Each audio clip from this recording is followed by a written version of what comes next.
Warm-ups are done. The anthem's been sung in the second meeting this season between the Kamloops Broncos and Valley Huskers, just moments away from getting underway. Welcome to Hillside Stadium in sunny yet windy Kamloops. Warren Anders alongside Mike Feist-Huber. Welcome in on BCFC TV or on TELUS 1981. Broncos and Huskers both come into this game with a lot on the line. For the Broncos, it's getting that elusive first win, and they're facing a team they've played the closest this year. It was 25-8 for Valley back in Chilliwack in August. As for the Huskers, they're in a three-way tie with the Raiders and the Rams for the final playoff spot. Rams are getting thumped right now in Kelowna, no surprise, 55-0. Raiders face West Shore at 7 at Caledonia Park. Mike, what are the keys for the Broncos to find some success in this second-to-last home game this season? Well, first, let me say it's a pleasure to join you tonight, Warren. Thank you for great to have me you on. I think the biggest thing for the Broncos on the offensive side of the ball is to make sure that they try and really force the ball into Colton Michael. This is one of the better talents in the league, and he's had some underwhelming performances today, so it's up to them to get there, as well as establishing the run on first down with Jagorchik. So he puts them into small 2nd and 4, 2nd and 5 situations where they can really open up the playbook instead of being stuck faced with 2nd and +6. Don't be surprised if we see Mikkel lined up across from number 29, Johnny Kadugan of the Valley Huskers. He's about 6'5", very rangy defensive back. Should be a great battle between those two all day. Head referee is Steve Rowe along with the rest of the crew. So I mentioned a very, very gusty one here. We saw the referee's hat actually flying away just before the national anthem. So you played football. It's a lot of fun and probably a little miserable for the kickers when the wind is going this way. Yeah, it is. But, I mean, once you are able to establish that wind advantage, I think it's going to play a big part. So if you're able to go into the wind, maintain some type of field position, and get out of it relatively error-free, I think you put yourself in good position once that quarter flips. So we'll see how the wind affects the passing game. We'll expect to see a lot of work on the ground, especially from the Huskers, who have Harb, who's second in the league in rushing. So it'll be up to Aloka and newcomer Fenton Munson to make sure that they're able to stop the run on first down and put Chilliwack in a position where they're kind of behind the proverbial 8 ball. Broncos will be in their home blues with the burnt orange lettering, along with the blue helmets with the Bronco logo. As for the Valley Huskers in their away whites with the green and black trim. For pivots, we expect it will be Carter Moberg, number 6 for the Kamloops Broncos, be under center. He comes in completing 42.7% of his passes, 56 of 131. He has thrown 2 touchdowns. He has been picked off 8 times. On the other side, we were expecting the 3rd leading passer in the BCFC, Keyshawn Dorsey, number 10, to be the man under center. He's completed 51.3% of his passes, 80 of 156. He's thrown 11 touchdowns, and he has been sacked 7 times, sacked 21 times. So if you're the Broncos, that's one key stat there. You look at that number, and the D-line are probably chomping at the bit to try to get into the backfield and put him on his back. For sure, and the D-line's really going to have to maintain their lanes while still getting pressure on the quarterback, because Dorsey is 6th in the league in rushing as well, with over 400 yards on the ground. And you don't want to put those linebackers in a position where they're trying to drop to their zone, and now they have to come up and face this young athlete one-on-one in the open field. Well, it should be Carson Turner for the Valley Huskers, number 47, set to kick this off. He's been very good with his leg this year, and a couple of returners back for the Broncos. We can expect this one to probably get into the end zone because they're kicking with the wind. And this game is officially underway, game 8 for both of these teams, and Nostradamus beside me predicts it as it goes through the end zone. Big leg there from the kicker out of Winnipeg, Turner. And so the Broncos find themselves down 1-0 early in this game. Yeah, and that's, the Broncos are a younger team right now, and that might be a little bit of a younger in terms of athletes and coaching staff, and that might just be a small mistake where you get them to back up and line up on the goal line instead of at the 5. I think the Broncos will rely on the fact that they did play Valley very close in Chilliwack. The game kind of got away near the end, but it was very tight. Good defensive battle early in that one. I had the pleasure of calling it. As your Broncos get set to get things underway from the 35-yard line inside their zone. It is a 2-receiver package near side. 3 to the far side with 1 in motion, now 2 in motion. And Jagorchuk behind the quarterback, and he'll step back under pressure, throws it up, and it's intercepted. Raiden Maston spins away from the tackle. Raiden Maston's going to take this to the house. It's a touchdown, Valley Huskers. And just like that, a bit of a deficit for the home team. Yeah, that's it is a 2-receiver package. That's a tough play to side. start the day off. 3 to the far side with 1 in motion, now 2 in into motion. The wind. You have a young quarterback who's struggling to complete the passes and he'll step right back now. under pressure, throws it up, and it's intercepted. Raiden Maston spins away from the tackle. Raiden Maston. There was some pressure. It did look like the ball got tipped a bit, or maybe the wind is just that forceful. Especially trying to throw to the wide side in terms of the wind. Overloading makes sense, but they rotated pretty good, and they had them in a zone coverage, and the ball just came up a little bit short. Yeah, they brought in Ofu Suheni from the linebacker position to put some pressure. Number 30 as the snap is down. Point after attempt through the uprights, and good for number 47, Turner. He has made 17 of 17 point after attempts this season, and so we'll get a chance to see this Broncos offense try it again like Bill Murray in Groundhog Day. Well, at least the returners are lined up on the goal line this time. So the coaches, they're very skilled coaches. Coach Venkanet has put together a solid staff, a bunch of coaches who have playing experience at the next level and who've coached for many years at the high school level. So I expect them to be able to bounce back, but it's a tough hole to be in, especially when you're playing against what I would consider their number 1 rival historically over the last 15 years or so. And like you mentioned before, the first game was close, and they usually play each other close. So it's unfortunate, but I expect the Broncos to be able to fight back and put their pride on the line and go for that first win. Well, you would think too, Valley has even more to play for, because if you lose, you're in a 3-way tie for a playoff position. This is a game you think you're going to win. You come in. So the pressure's more on you for the Broncos. It's like, hey, let's go out there. We have nothing to lose today, boys. Let's play loose. Let's play hard. And exactly. They have a chance to play the role of spoiler. And if they could, knock Valley back 1 game in the standings in the playoff position, I think they'd take great pride in that. So we're going to see almost like a field goal kick here from kickoff as the pin is down, and this time it'll falter at about the 5-yard line, bobbled and scooped up.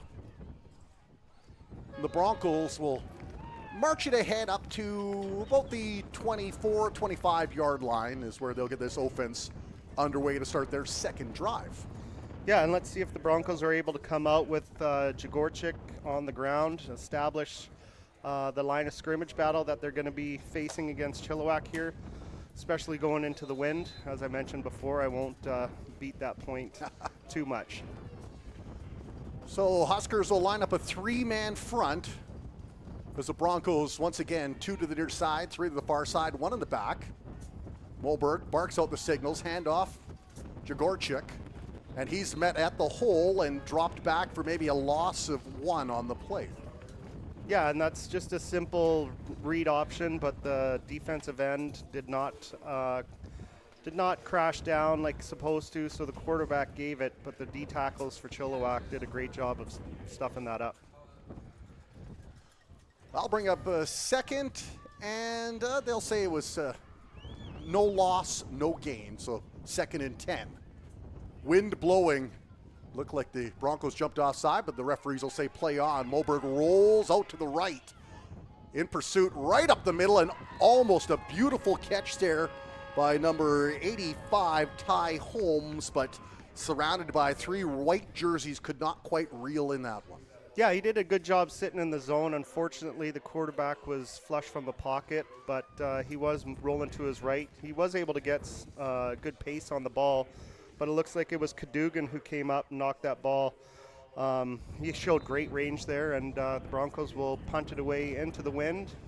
And, make sure you look out for the onside punt in this situation. And they are lined up for it. Jeeves is averaging 34 yards per kick, but they're trying almost like a little onside punt, if you will. Short hopper. Maybe hoping it would bounce off of the Valley Husker. If it touches it, then it's fair game, right? Well, they had 3 kind of like wing backs out to the left. And as long as they're behind the punter, when he kicks it, they're live and they can go down and scoop up the ball. Now, when the tables are reversed and the Huskers are punting the ball, something the Broncos, I'm sure, have been made aware of twice this season, Turner has gone down and fetched his own punt and recovered it. And it's surprised referees who throw the flag and they realize, oh, wait, you're 47. You're allowed to do that. Yeah, and that might be what happened here. As we can see, the Bronco offense is coming back out. The referees did throw the flag because you're supposed to have the no yards rule in Canadian football, but those 3 players were lined up behind the punter after he kicked. So Jeeves is saying to Turner, hey, I like what you're doing there. I'm going to copy that. And big play for the Broncos, keeps this drive alive on a gusty one here at the 35-yard line. 4 loaded over to the right side, but the handoff instead, Jagorchuk shifting and weaving his way and lunges ahead to pick up an extra couple of yards, and looks like it'll be 2nd and about 5. Yeah, good job by the right side of the Bronco line to seal a little bit, and Jagorchuk, after about 2 yards upfield, was able to bounce it out and get a couple more. One of the Huskers, I did not get the number, was able to get their hands on him. And shifty back, but a little bit small, so he was able to come down, but he ran hard there. While he's low center of gravity, very stocky, so it's hard to get those legs wrapped up, which is what you want to do on those running backs. As Moberg now will bark out the signals and looking to draw him offside. Everybody blinked, but nobody batted an eye, and here comes Jagorchuk in a huge run. First down, and he picks up almost 20 yards on that rush. Yeah, great run. You were able to get the defense on their heels a little bit with the staggered snap count. They showed their hand, and Broncos like what they see. They didn't check out of it, and quite the run by Jagorchuk, and it sets him up at midfield.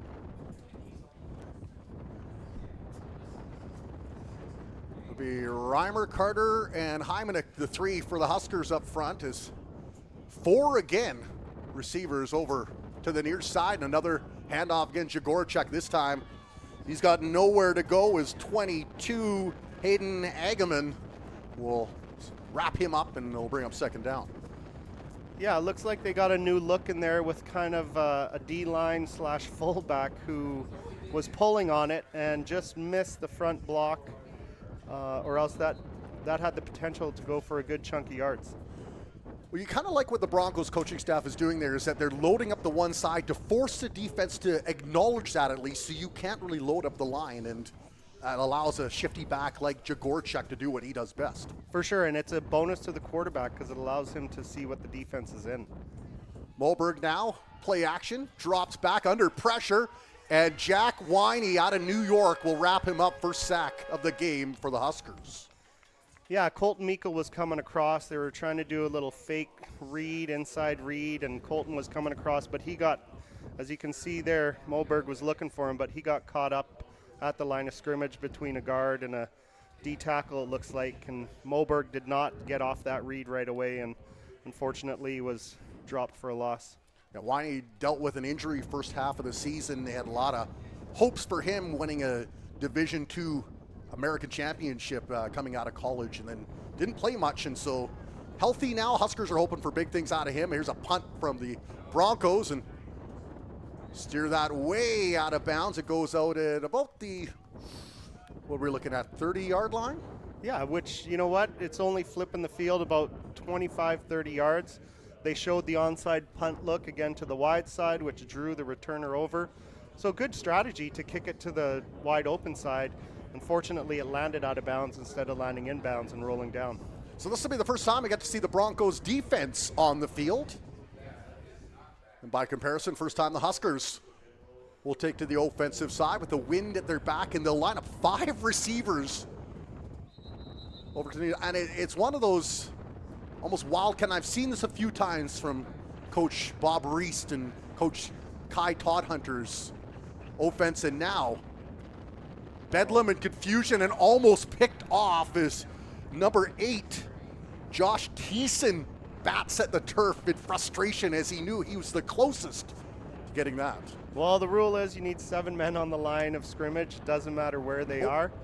And yeah, they had the right concept, I would say. But number 8 for the Broncos, Thiessen, like you said, made a great break on that attempted wide receiver screen, overload screen. Valley Huskers are never shy about trying new and innovative things, whether they work or not, as Dorsey steps back in the pocket, delivers a bullet to Dag Mora. Over the middle, he'll pick up the first down and an extra 5. Yeah, Broncos were in zone. He was able to find the hole, and great ball by Dorsey. And just from one play, I haven't watched a lot of the Huskers, but I might be keeping my eye on number 2, Trey White. He looked like he was going to be able to get by, even though it was zone. Looked like he was open up the sideline there. 22 catches for Mora on the season now as Dorsey flanked by Jawad Harbin, the big back out of Winnipeg, barrels ahead, but he is met with force just outside of the line of scrimmage, and he won't gain much on that play. 1, maybe 2. Yeah, good job by the Broncos D-line to kind of stick in their lanes, and then you had number 7, Jack Winey, come up from the linebacker spot, fill the hole, and meet him pretty much at the line of scrimmage. Yeah, 7, Kalen Berg, I think 5th in the league in sacks. He's done a fantastic job for the Broncos this season. That's my one fault. of the leaders. I got the rosters It's all mixed good, up. like Rocky. Take a punch, roll with it, friend. There you go. 8-0 lead for the Huskers, who are on offense right now. Receivers in motion. Dorsey steps back, throws it wide open. Dag Mora again shifts away from one tackle in the second. Then he is dragged down by a group in navy and orange. But it will be a first down for the Valley Huskers. Yeah, you can kind of tell with the Broncos D when they're going second and long. That's 2 in a row. They've dropped into almost a cover 3 zone. And the threat of White running up the sidelines is leaving Dag Mora wide open in the hook to curl zone. Hunter Henderson under center for the Valley Huskers as he'll pass that. And quarterback keep for Dorsey, and you talked about his ability with his legs, and one of the top rushing quarterbacks in the BCFC, and he shows it off there and gets a first down. Yeah, and that's what he's supposed to do. He put the ball in, put the ball in Harb's stomach, and 97 came up and took him out. So Dorsey's supposed to pull it and keep it and run up the middle. Four-man front for the Broncos, and there's a jet sweep for Dag Mora. Winds his way around the right side, follows the blocker, still on his feet, taken down. The flag comes out near the end of the play. Yeah, it looked like it might be holding and a fumble. I think he might have been down. But we'll get a nice there. Yeah, it looks like he was down and then the ball snapped out. Great visuals here from the broadcast crew. And that's a great block by number 80, Peyton Lake. Yeah, he kind of threw the ball. He went down on his back, then threw the ball. Looked like a fumble, but I think there will be a holding call deep in the secondary. And sometimes that's unfortunate when all the work is done at the line of scrimmage and you have a hold way downfield. It's a good sign that the receivers are trying to do their job blocking, but they got to learn to kind of get off. We see a member of the Huskers being helped off, and is that that's number 3, Dag Mora, who has 2 receptions. So big loss for the Huskers. He didn't play against the Langley Rams last game either.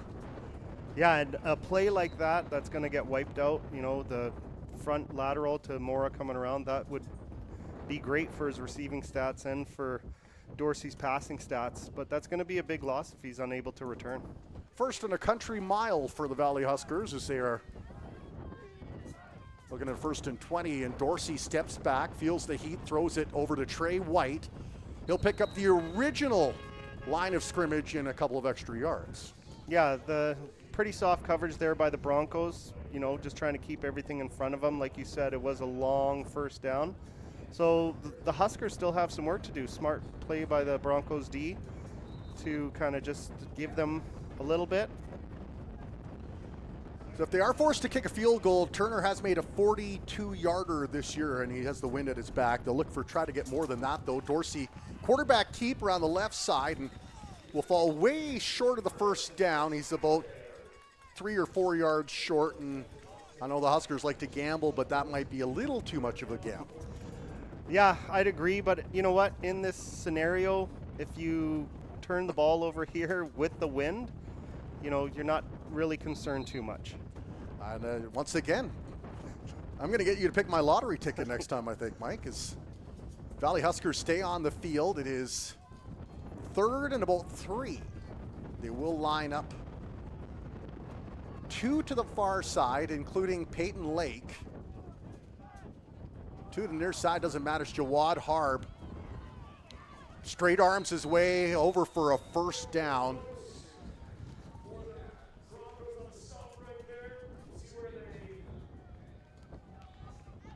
Well, that was a really good job by the interior line, especially number 92, Chapados. But he was able to bounce it outside and had just one missed tackle there. Good hard running by Harb. The straight arm was able to get him that first down. We mentioned Dorsey has been sacked 21 times, so they're looking at that. Instead, they'll hand it off. Jawad Harb lunges ahead for a very short gain. Good job by the Broncos D-line of plugging up that hole. Yeah, great play by Connor Shaw to get off the block and wrap up Harb, who's a hard runner, and for a minimal gain. So I'll bring up 2nd and 8. 4:45 remaining here in the first quarter. The visitors with the 8-0 lead. The ball in their possession in a 4-receiver set over to the right side. Harb in the backfield. Trey White, the lone receiver, over to the left side. Dorsey, though, will go right over the middle, finds his man complete. It's number 84, Agesha Halisi, and he'll haul that in. Still not enough for a first down, though.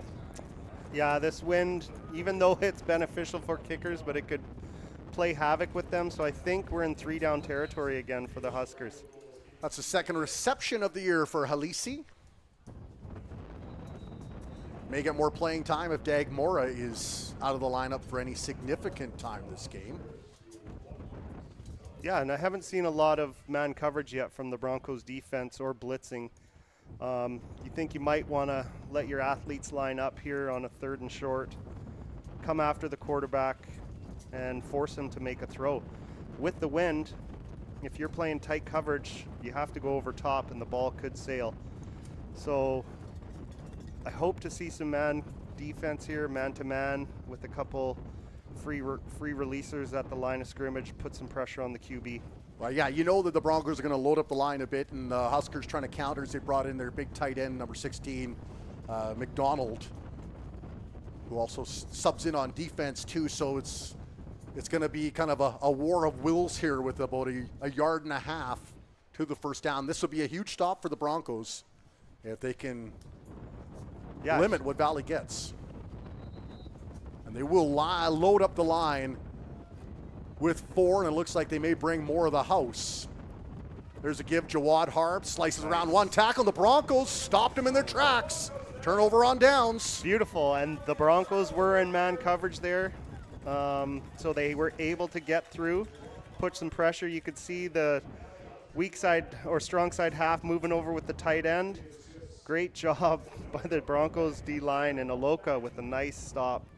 Good job. I think mentally, too, that helps the Broncos because your first 2 plays, it was 8 points on the board and then another turnover, and you're thinking, oh my, how bad is this game going to be? And defense kind of said, boys, we got your back here. Let's settle things down a bit. And after they got the first third down conversion, they're on offense now. Here come the Broncos. 3 receivers near side, handoff, Jagorchuk, and why not? Spins off a tackle. Moves ahead, gain of maybe 3 on the play, depending on where the referee spots the ball. Yeah, and like you mentioned, it's a great safety net to have the defense making stops. The offense knows they have to get it together, but they're not in too big of a hole, so they can take their time. They can keep their playbook open. They can stay with the run. They can go to short passes, play actions, rollouts, whatever. The playbook's wide open.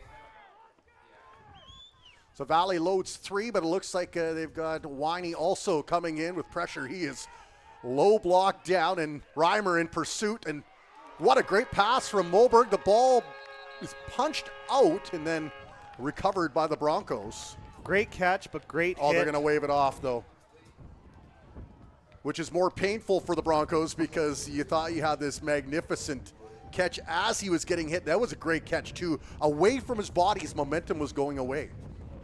Yeah, you know, the defense is rolling to that side, flowing to that side with the quarterback. And the ball is just a little bit behind the receiver. Good job to put it on him, but you put him in a risky position there. And poor Moberg, that's a load of a man, Nick Reimer. He's a big fella, and he got everything into the ribs of Moberg on that hit. He sure did. Perfect form tackle. So that'll bring up third down for the Broncos, deep in their own zone with the wind towards them. You see the flags flying hard to their back. So, and yeah, we can expect to see another onside kick here or onside punt. With the wind being this harsh, you're not going to get a lot of distance. Or you try the torpedo kick where it's just so low, it's like under the radar kick. Yeah, the Kelowna Sun or Okanagan Sun used to do that with a rugby player. Nice little stutter step, and my goodness, hot potato. Now the punter and can get does take that. the bounce back, and the Huskers 52. Gavin Christensen came up limping. So all sorts of chaos in this first quarter, Mike. It's kind of fun. It's fun for us calling, not so fun if you're coaching either side. Yeah, a little confused. If you watch the replay, the punter was pretty close to the ball, and if he grabs that, that's his ball. And the thing is, the Huskers are trying desperately to not have a no yards. I think maybe the way the ball bounced right away before they were in no yards position. Yeah. It'll be Huskers ball, though, up around the 40, and Keyshawn Dorsey running once again, scampers to the sidelines, out of bounds. Yeah, Dorsey showing his athleticism there. He had Keegan one-on-one, or Curtis one-on-one in the open field. Nice move to get around him. Curtis did a good job to come up and avoid the block, but Dorsey with a very nice run. They had 1 year at SFU and 2 at Laurier, I believe, but didn't play barely any snaps at all. In fact, was defensive back a little bit. So this is the first year he's actually playing, he told me, really in about 5 years. Wow, that's impressive. It looks, yeah, his athleticism is showing. There's a give now, and Huskers rumbling outside the edge. Jawad Harb will pick up 3, maybe 4 on the play. Great job by Mitch Landry to track him down. Yeah, with this wind, Huskers will stay out there. It's second and manageable. Yeah, I hope the Broncos, understand that another stop will help their offense out immensely.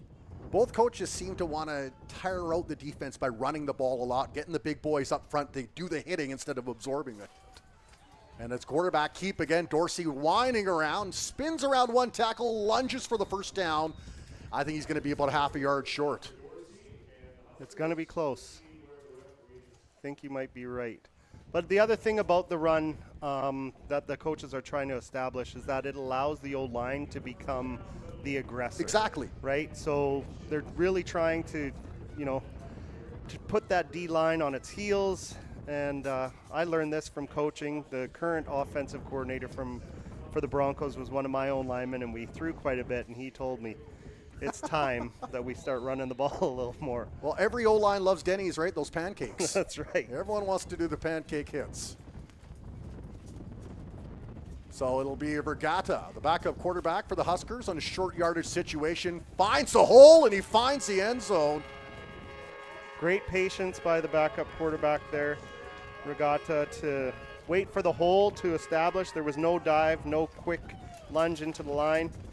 He kind of paused, saw where the hole was, and exploded.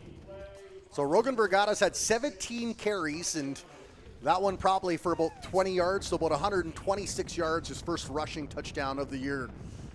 A deceptive quarterback, once again, out of the friendly province of Manitoba. Beautiful. Yeah, Manitoba is known for producing some very, very skilled athletes. It used to be Saskatchewan, but I think they all play for the Hilltops or the Regina Thunder. Yeah. So everyone else comes out to the BCFC. It's a point after attempt. And soars through the end zone. And I can tell you, I played university at University of Manitoba. I grew up here in BC. Once you're out in Manitoba, nothing against the province, lovely people, but the landscape is so different.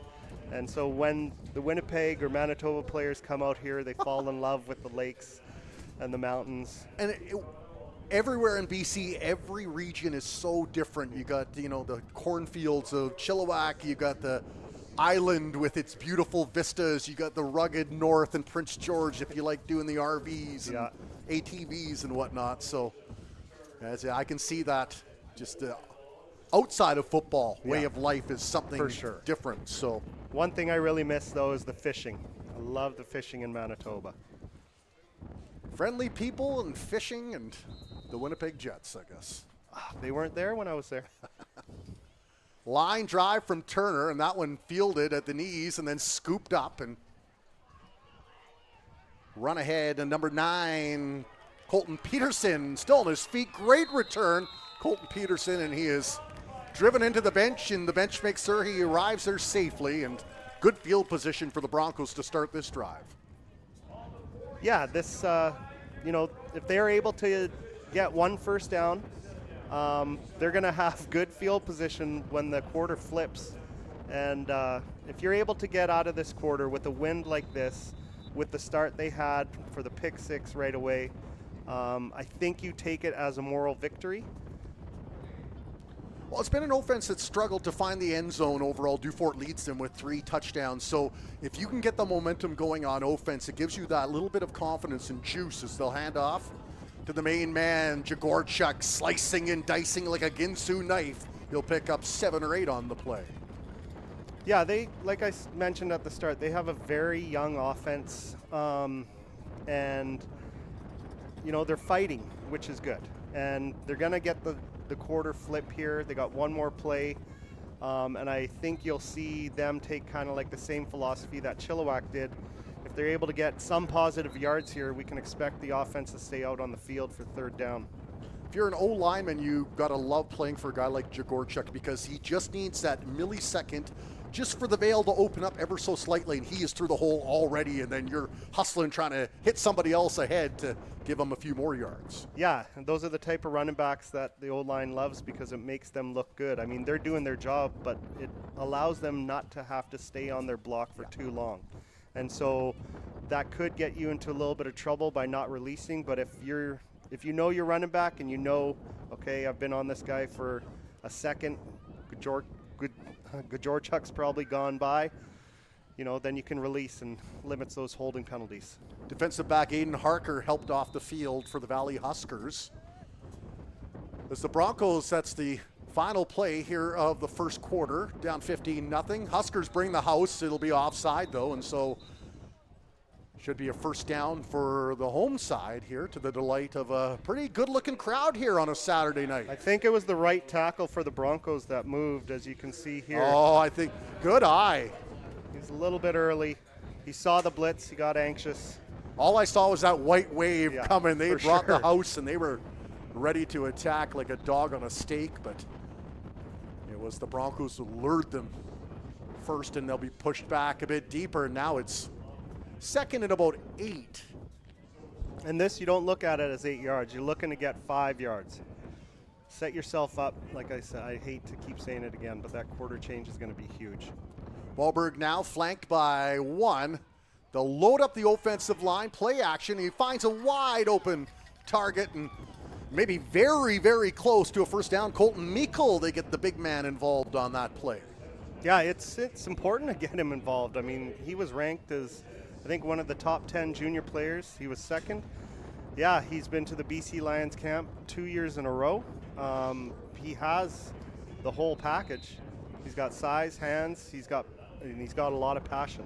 Well, the one that is ranked ahead of him is actually not even in the league anymore. Jacob Bond plays for the BC Lions as the backup fullback, and what a win for the Lions last night. Went into Calgary and put on the cowboy hat and the boots and stomped the Stampeders on their home turf. Yeah, and I think Jacob's another Kamloops boy too.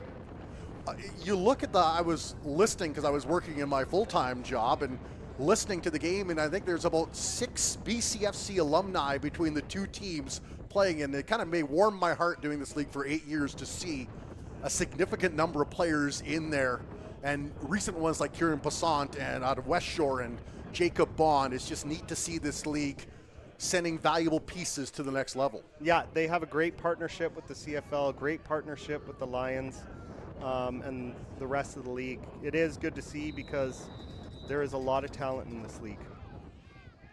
Third down, and the Broncos will go for it here to kick off this third quarter, and it's a wildcat.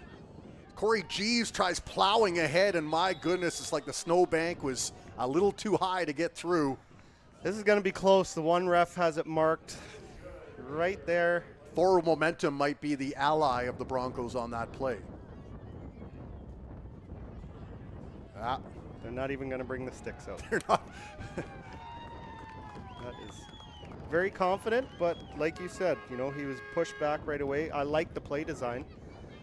Like you have the quarterback lined up in the gun, you're thinking, okay, maybe he's going to throw it, and then you sneak in with that wildcat with Jeeves, who does a little bit. He's like the Swiss Army knife of the Broncos. Does a little bit of everything. Punts, plays offense, and now runs the ball, but didn't get the first down. Yeah, and now Valley's Valley's got to deal with the wind, so we'll see how the Broncos D adjusts. Valley missing their top target, and Dag Mora is this time it's a jet sweep around the right side, and a great tackle as he is thumped down. Number 5, Fenton Munson says, have a seat, son. As number 9, Josh Caverly, the big receiver for the Valley Huskers, tried to find the corner. Boy, you watch this replay here, and that is a tackle. Yeah, Fenton Munson, I think, is a rookie this year, first year, from West Side. And, looking at the stats, he's got 11 tackles for loss, which is pretty significant.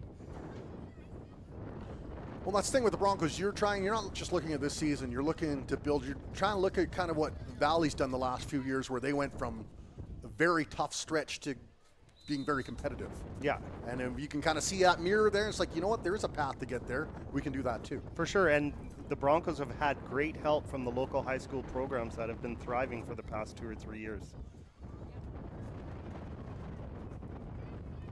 Dorsey takes the snap, rolls out, and then that one hits the turf. And so Jawad Harb would have had to be like Mr. Fantastic that stretches the arms out, the superhero, and snag that. Did not happen.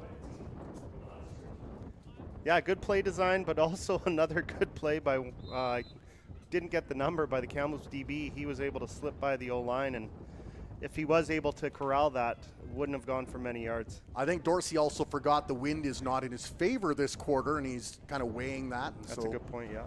2nd and 10 now. Broncos will bring 3, and it looks like they've got a scout ready to jump in if the play allows it. And yeah, they'll bring in 4 now. Dorsey scrambles wide to the right side. Holds on to it. He sees the first down marker. He finds the first down marker, and then a late hit. And Dorsey, we'll see if he gets himself up without any help. He went hard into the bench. Yeah, that's not a smart play. You know, you have 2nd and long, quarterback stepping out of bounds. Dorsey's a tough customer, scrapes himself up. That was a little shove there. Very close to being in the field of play where you can do that, but if you're off by a half a yard, then that's Exactly. 15 yards against you. Yeah, especially if it's a quarterback too. And if you're a coach, you're like, we could have just lived with the first down. We don't need the extra 15 against us. 100%, and that was 1st and 20. It was going to be, or sorry, that was 2nd and 20. That was going to set up a 3rd and 8.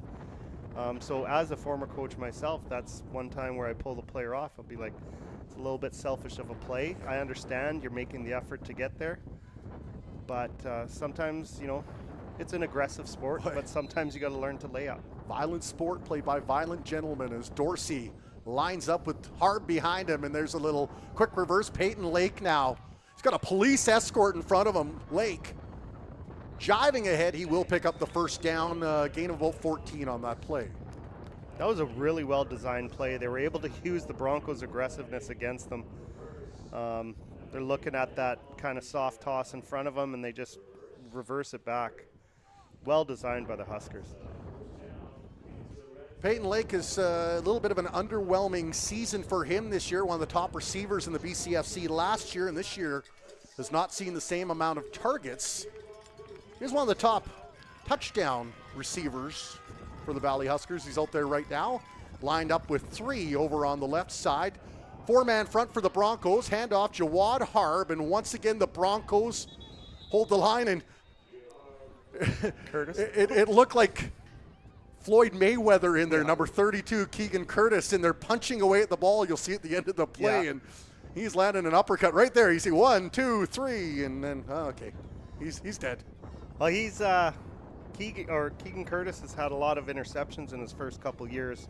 I don't see a lot on the stat sheet right now, so he is one player who has the ability to turn the ball over and switch the kind of like the momentum of the game. So I like the aggressiveness there. Quarterback keep. Now Dorsey sees the hole, scampers ahead.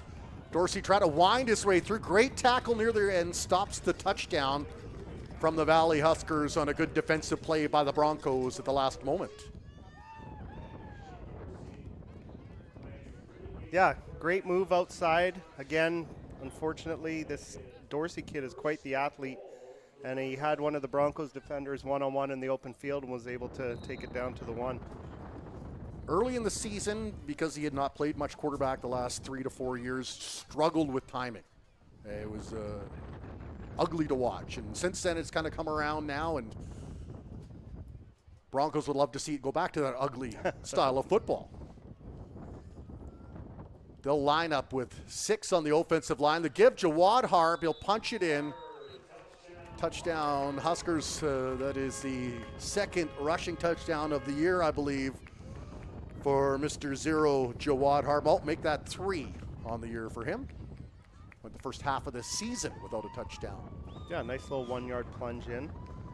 Again, that's you know, a back-breaking penalty really cost the Broncos there. They looked like they were able to get out of this drive relatively, I guess, scot-free, but you know, like we mentioned, aggressive game, over-aggressiveness, it happens.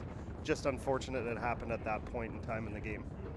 Point after attempt makes it through, just barely though. Looked like it tickled the inside of the post before it swirled in, and it's a, is it 21 or 22 nothing? 22 nothing. 11-13 to go, and Broncos have had some sparks of success on offense. They'll try to keep a long drive going, keep that defense for the Huskers on the field, especially with the wind at their back now, and maybe this is time for Moberg to activate the Miklos and the Duforts. Tie home, let's get those guys involved in the play.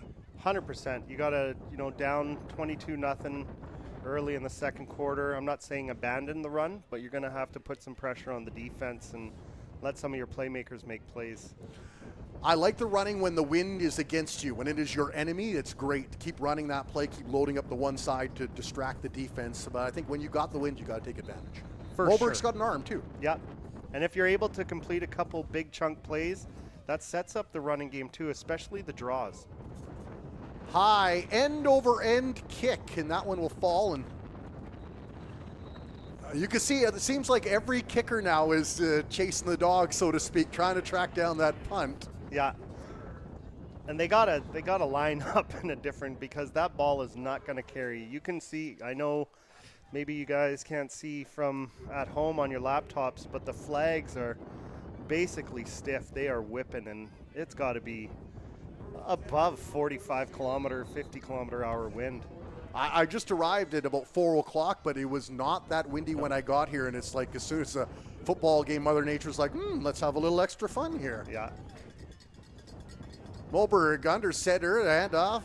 Jagorchuk slices ahead for a gain of 3. Bring up 2nd and 7.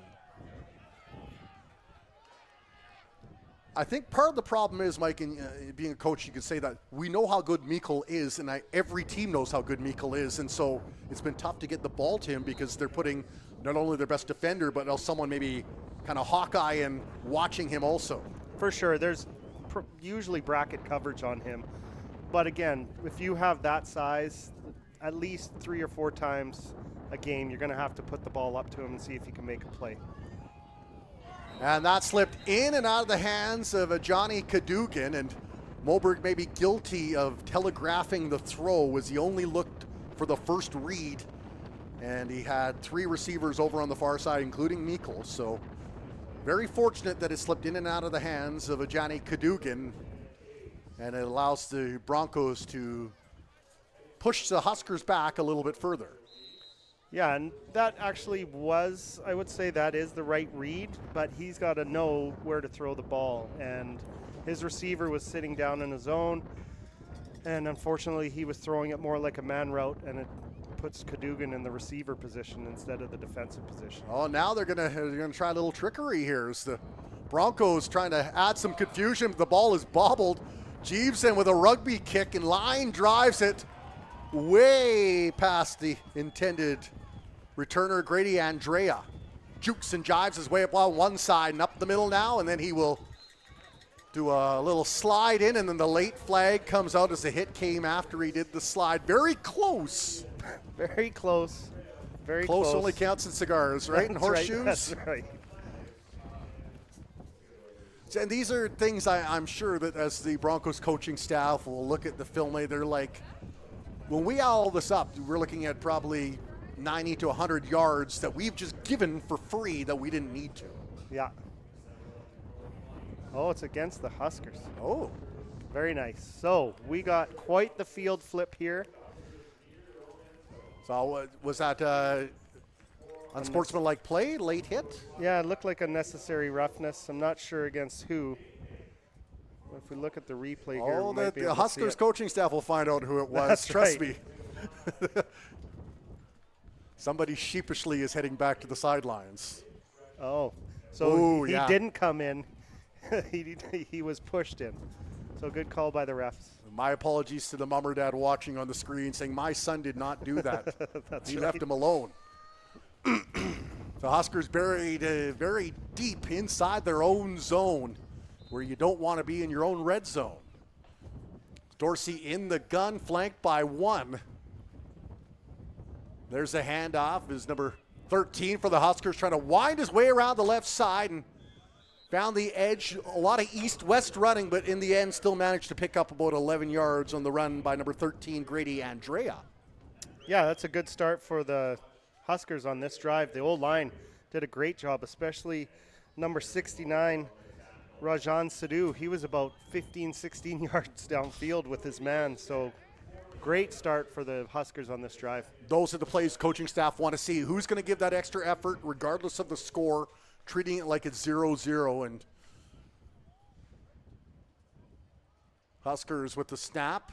Play action right over the middle. Peyton Lake catches it, and good night, Charlie, unless he trips on the turf. He's going to find his way into the end zone. Touchdown, Valley Huskers, and Peyton Lake with his 4th touchdown of the season. 5th-year man out of, guess where? Winnipeg. Absolute bullet on that play, Mike. Great throw. Broncos were a little overzealous there on their defense. They were coming. That's just the right read by the quarterback. He pulls the ball. The defensive linemen and linebackers were all up. Give him that zone read look. Pulls it. Has his, one of the top 2 receivers on the team one-on-one. Nice little slant. Perfect ball. Nice run. Kick is up. Kick is good. And actually talking to the Lake family, mom and dad were down watching a game, and they were saying the reason Trey White came to the Valley Huskers out of the University of Manitoba is because him and Peyton had played youth football together down in the States with Recruit Ready and wanted a chance to get to play at least 1 year together in junior football. So, that's awesome. Yeah, that Recruit Ready program is fantastic. A couple gentlemen that I played with started it up, Brad Black and Blair Atkinson, and actually Bobby Reese was a part of that too. Yeah, the University of Manitoba pipeline right there. And one of their first big recruits, I guess, so to say, that they had in the program was the current Blue Bombers running back, Brady Oliveira. Oh, yeah. Nice. Yeah, he went down, I want to say North Dakota, but yeah, he was their first big one that they had. He is a heck of a running back. He did such a nice job of jumping in for Andrew Harris. When you can go from one all-star Canadian running back to another, you're doing something right. Yes, exactly. Yeah, and that's really, growing up, we didn't have Canadian running backs. We didn't have Canadian quarterbacks. They're offensive linemen and kickers. And slot backs. Yes. That was it, the big slot backs. So it's good to see that the game has grown this much in Canada. It adds that hometown flavor, and cities like Saskatchewan Regina and Winnipeg have always had that.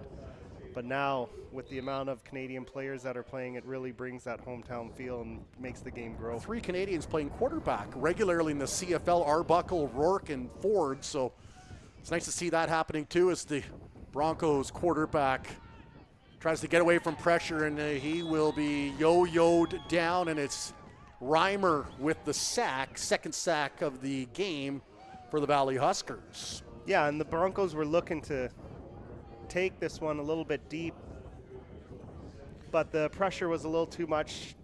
Quarterback tried to step up, but couldn't get away from the long arms of the D-line. Reimer leads the Huskers with 3.5 sacks this season. They've had trouble getting to the quarterback this year. A little more success as of late, but struggled early on in the season.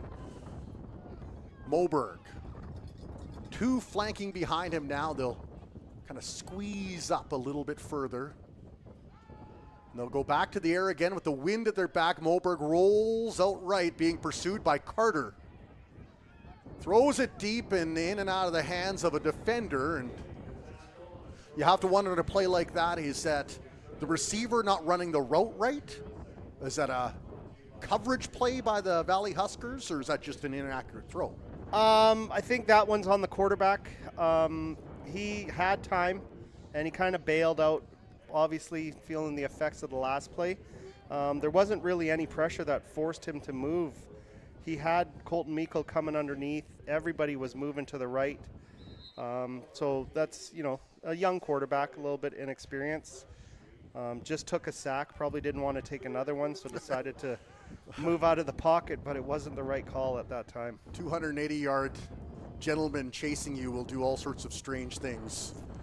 As a high soaring kick end over end into the hands of Grady Andrea, scooped up at the 34-yard line, winds his way over to the left. There's a pitch back now, and Huskers look for some more yards, and he's still on his feet, and he's got 2 defenders to beat. And he is close. What a great defensive play there. Corey Jeeves, the punter, the last man to take him down is number 5, Raiden Maston, who was also at the BC Lions training camp with Colton Meikle, almost found pay dirt. Well, you could see why. Quite the athletic play.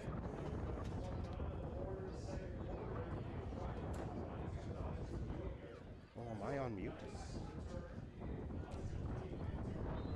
Yeah, very athletic play. Nice pitch by number 13 there to get the extra yards. Some tough tackling there by the Broncos, though, along the sidelines. Maybe they expected he was going to step out.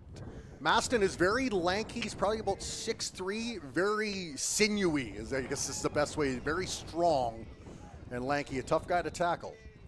Usually he's the one delivering the hits on the defensive side, but we are going to get a timeout here with 6:29 to go on a blustery evening in Kamloops.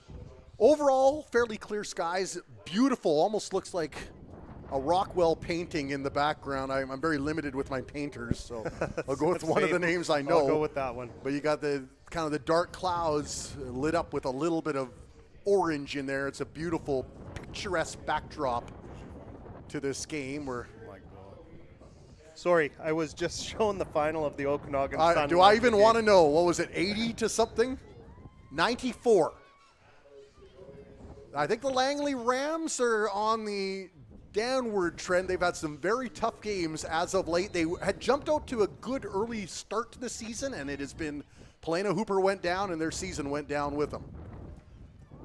Dorsey into the end zone, almost intercepted. He'll scrape himself off his back after a nice hit there by Lucas Yanchishin, who managed to get to the quarterback, but not early enough for a sack.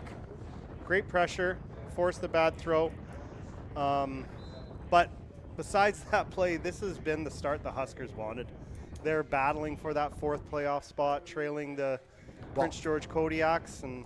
Well, you know what, and the VI Raiders, they're tied with them in points, but the Raiders play West Shore later today. But the Raiders have right now the upper hand because they won the first game. As Dorsey now rolls out right, dives away from one tackle, wants the end zone, then alertly steps out of bounds as a couple of big boys in blue were coming to bring him to the turf. Yeah, that was a business decision, get out of bounds. But nice run. He shows some great athleticism. Once he gets outside of the pocket, he's tough to bring down. Keeps his eyes downfield, doesn't tuck the ball away, still a threat to throw. Kind of puts the DBs and linebackers in a tough position. You step up, he's going to drop it over you. You stay back, he's going to be running. Huskers will go for it, sorry Mike, on 3rd down. Just under 6 minutes to go. Dorsey steps in, fires that one high, touchdown. Valley Huskers into the end zone, 84. Agisha Halisi, 2nd catch of the day, but the first for a touchdown. Great move to fake the slant and cut back to the corner. I can guarantee you that every team in Canadian junior football has that play near the goal line. And, well, it's such a big end zone in Canadian football. If you are a good route runner, it's just a beautiful place to be. As a lineup for the extra point. And Turner will smash that through towards the building, and another point added on the board.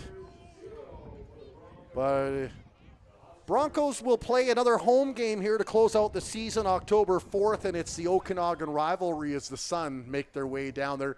The good news for that one is maybe the Sun rest a lot of their starters because the playoffs are right after that, and you would hate for something to happen to your big boys in the play. So that could be a fun game to come watch, actually. Knowing the coaching staff of the Sun, I'm trying to look on the bright side of life here, like Monty Python said. They are not going to be resting too much. Second half, they most definitely will probably rest, depending on the score. So try to keep it close. That's right. Limit what Hardesty can do on the ground and the plethora of receivers that can snare passes from seemingly everywhere. Turner will bang that one ahead, and Peterson now scoops it off the one hop and winds his way around one, spins off another, draws the flag, and it might be, what if it's an illegal hold?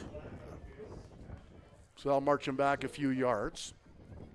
If you're the Broncos, I think let's just get into the end zone and get that good feeling before we head into the dressing room at halftime. Yeah, and even if it's not the end zone, it's a matter of keeping the offense on the field, getting some sustainability in their offense. If it's 3 or 4 first downs, that's a positive you can take back into the locker room. I think you're probably going to get the wind in the third quarter. I mean, putting a ball in the end zone would be nice, but having some sort of success on the offensive side of the ball with a drive that covers 30, 40, 50 yards, you know, maybe even punt it through the end zone. Well, kudos to the Broncos. You look on the sidelines, body language still looks great. People are engaged, they're talking. That's wonderful to see, despite the score. Zahanda Jagorchuk bounces off one tackle, a.k.a. Pinball Clemens, makes his way ahead. Now for our older viewers, as he'll pick up about 2 on the play. Well, I think the reference is, you know, that's a good reference. We have a lot of parents who are probably watching, so they probably watched Pinball play back in his day too. He had a smile as big as some of his runs, that man. That's right. I think he was, I remember when he got 3,000 total yards in a season, I believe. And well, he was back in the Rocket Ishmael days where right. John Candy and Wayne Gretzky were owning the Argos in their hot heyday of back-to-back Grey Cup wins. Doug Flutie was the quarterback, I believe, also. I think so, yeah. And there you go, a little history for Canadian football history for you. Moberg looking to make some history here, punch the ball into the end zone. He's got quite a bit of the field to go, and he'll do a screen pass and finds the target out wide. And it was that 19 Brock Dufort who snared that. I believe that's the second catch for Dufort this afternoon, and if that's the case, you can give him 23, which leads the team. He's had a very nice season this year. Yeah, good play by the Huskers defense there to limit the gain. I still would like to see them push the ball downfield a little bit more. The defense is tired. They're tired, and their self-confidence is probably down a little bit right now. They started off very strong, but it's tough when the defense is on the field for that long. And it's tough when the opposing quarterback has got that feeling. You can just read a quarterback's body language, and right now he's feeling it. High booming kick, a nice one, and it's bobbled by Grady Andrea. Shifts one way, the other pitch back. Raiden Maston tries luck this time up the right side, and the Broncos are hustling to make sure there's no repeat. And he's dancing like a young Michael Jackson. He turns it over. The Broncos will pick it up at the 35-yard line. That's a great effort by the special teams. There is a flag down, but usually on the play where the returner is cutting back, it's usually more than likely a hold on the return team. Well, he was fine until he held it out like a loaf of bread when he started doing the little two-step sachet there, and it just squirted out. May have been actually a hand from behind with the Broncos to knock it out. Either way, big break in the defense, as you talked about. It's probably the biggest cheer, more than the crowd even, as the offense stays on the field with 3:20 remaining here in the first half, and the Broncos looking to find the end zone. Yeah, and that's what you don't want, even though the score is what it is. You don't want to give the opposing team some momentum going into halftime. Dufort flanked by one, who will Jagorchuk will step up. He finds a wide open target, and the ball is bobbled out, but I think the Broncos were the last one to touch it, and it was caught by 85 Ty Holmes. Yeah, nice throw by the quarterback. That'll make Holmes feel happy because he had that almost catch earlier on away from his body. Couldn't quite snare it in. That time he's able to secure it enough for the reception and a big first down. Kamloops Broncos. Yeah, let's see them continue to put some pressure on the defense. Playbook's wide open. They've had some success early running the ball. But I think we need to, or you need to take a chance at looking at Meikle here. They're going to load, Huskers going to load it up with Wayne Ofosuheni clogging up the middle. That'll force the Broncos to the air. Moberg outright on. What a nice throw. Had the man open, didn't dive for it though, and that one will hit the field and come up empty. 224, and you would love to have seen the receiver try the Superman, and after a nice effort from the quarterback there to throw it where no one else could catch it. Yeah, and again, I think he escaped the pocket a little bit early. Again, he saw 94 coming, but the offensive tackle did a really good job of keeping him off, and he had Meikle deep on about 15-yard in across the middle if he was able to get it there. Like, that would have been a heck of a catch. Don't get me wrong. That would have been like highlight of the week material if he does snare that in, but that'll bring up second down for the Broncos. Pressure from the Huskers. Finds the wide open target into the end zone. Touchdown Broncos, and it is Ty Holmes. That was a much better job by Moberg staying in the pocket. He did feel some pressure come, so instead of just escaping the pocket, he decided to step up. And once he steps up, he pulls those linebackers up with him, and that leaves the receiver wide open. And if nothing else, the last two throws have shown his arm strength. Yeah. As he's moving, the mobility and then the arm strength combined, it's a nice combination. For sure. And that's going to give him a lot of confidence as well as the rest of the team. And so for Holmes, that is the first touchdown of the season for him. Third throwing touchdown for Moberg. They'll stay on the field. Moberg surveys, got a bit of time, takes a hit, finds a wide open target. 2-point convert for the Kamloops Broncos, and it's now 36-8. Well done. That is what you need before you go into the locker room at halftime. There's still 2 minutes and 14 seconds left. If the defense is able to, hold the offense, make sure they keep Dorsey in the pocket, minimize his ability to escape, extend plays, there's still that chance, especially under the 3 minute, that they could get the ball back with substantial time, and they still have 2 timeouts, I believe. That would be huge because Dorsey has looked like Nathan Rourke did last night, where just every play he seemingly got the radar out where he needs to go. It's been one of those nights, and if they can stop him this play, that gives you a huge boost, just like what happened there with the offense punching it in. Yeah, and up until that fumble, Chilliwack had played pretty much error-free football, and we're not going to have error-free football all the time. Well, maybe 94-0, which we just heard. Whoever makes the least amount of mistakes is usually who comes out the victor, as the ball is punched in there and takes a bounce all the way back. Grady Andrea from his own goal line now, waits for some blocking to set up, uses some speed right up the middle. He'll get up around the 32-yard line, where the Huskers will try to extend this drive over the final 2 minutes and 4 seconds.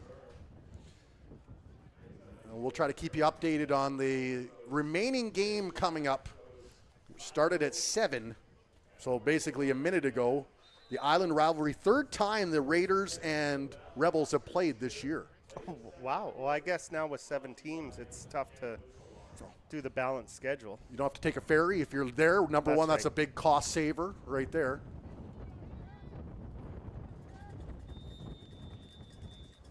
As Jawad Harb will inch his way ahead, pick up maybe 2 on the play. As good as the Huskers have been, sorry, Mike, Jawad Harb really hasn't had the success I'm sure they thought he would have had in this game. No. Kudos to the Broncos D. For sure, but, the running game has still been effective with Dorsey, so that puts the linebackers on their heels a bit. And let's see if the Broncos were able to learn anything on defense from their last drive. Similar situation. Lots of motion now. Gaverly looks at the quarterback, but Dorsey will hold on to it. Little block there from Trey White allows Dorsey to sashay his way up for a gain of about 5 on the play. That'll bring up 3rd and short. Oh, no, they're going to say first down. Yeah, you had the double team there on Aloka by the center and the guard, and created quite the hole for Dorsey to just step up. He had nothing open and was able to use his legs to get the first down. No surprise, Munson in on that tackle as Dorsey bounces outside.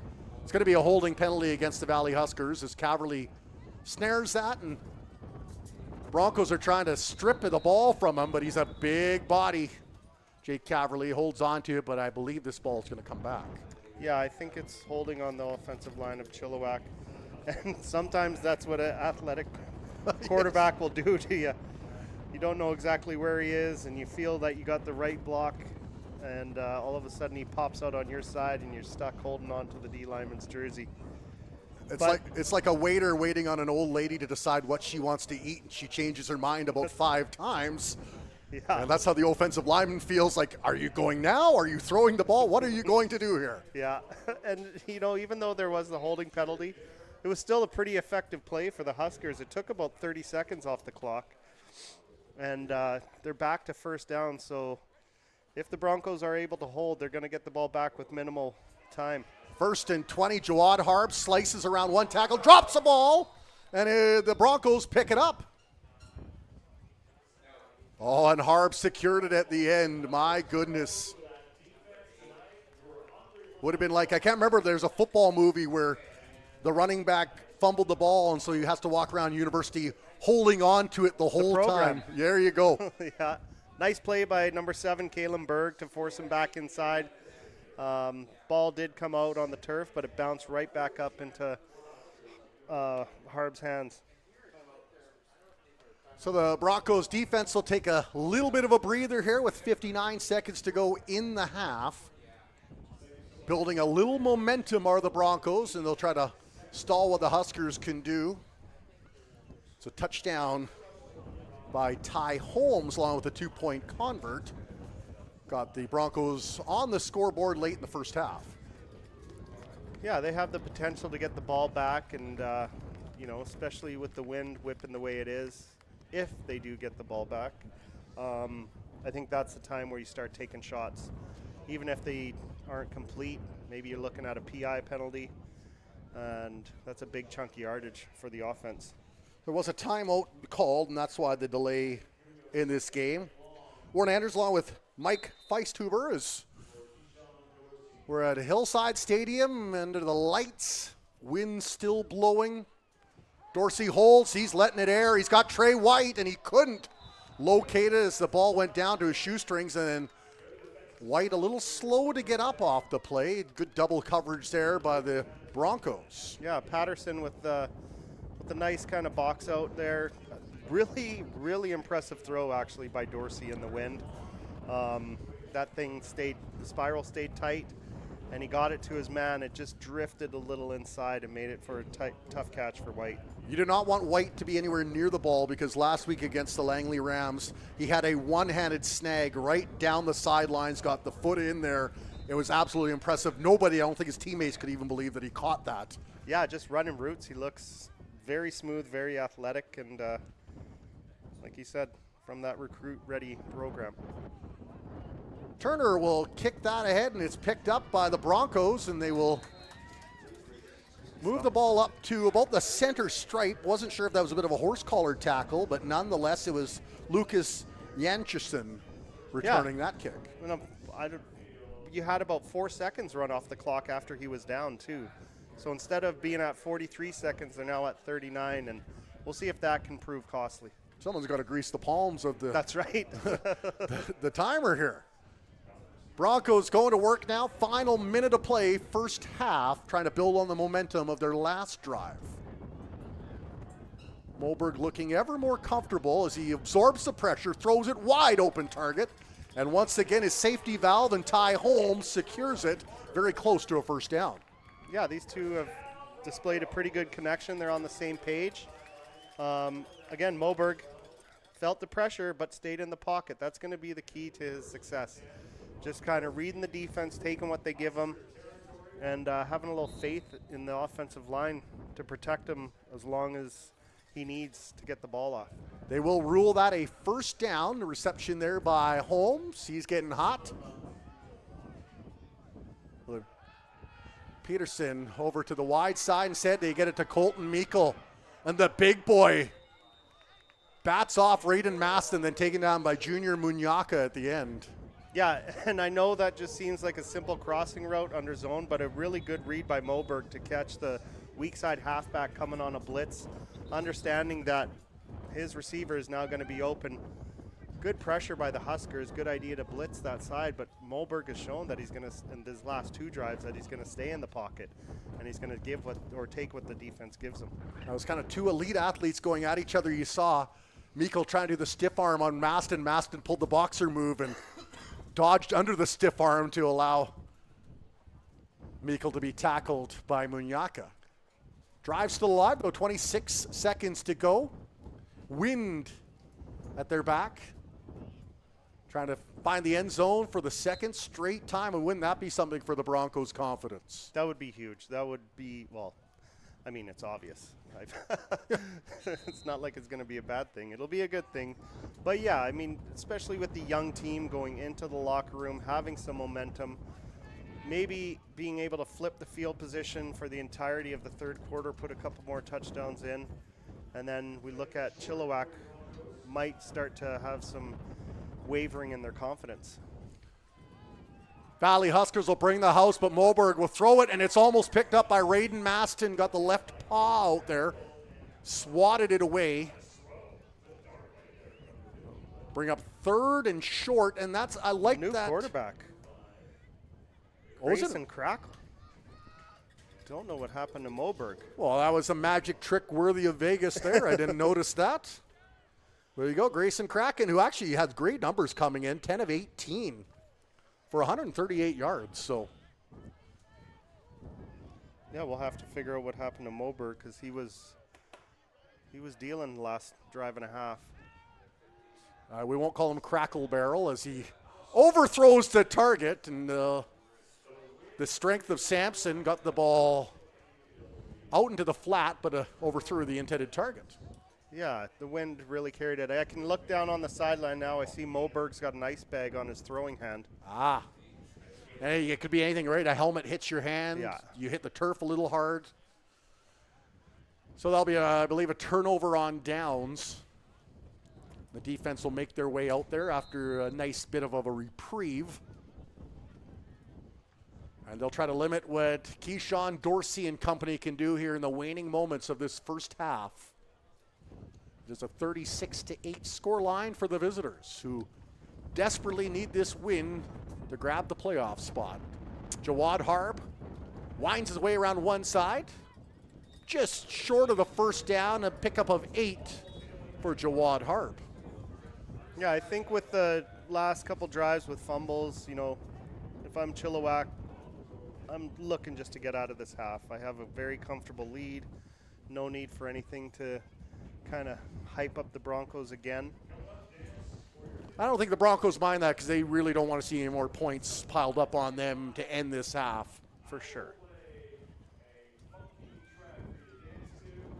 So lots of fun if you want to grab yourself a sandwich at halftime and then watch all the festivities going on here at halftime at Hillside Stadium. Great venue to watch a game.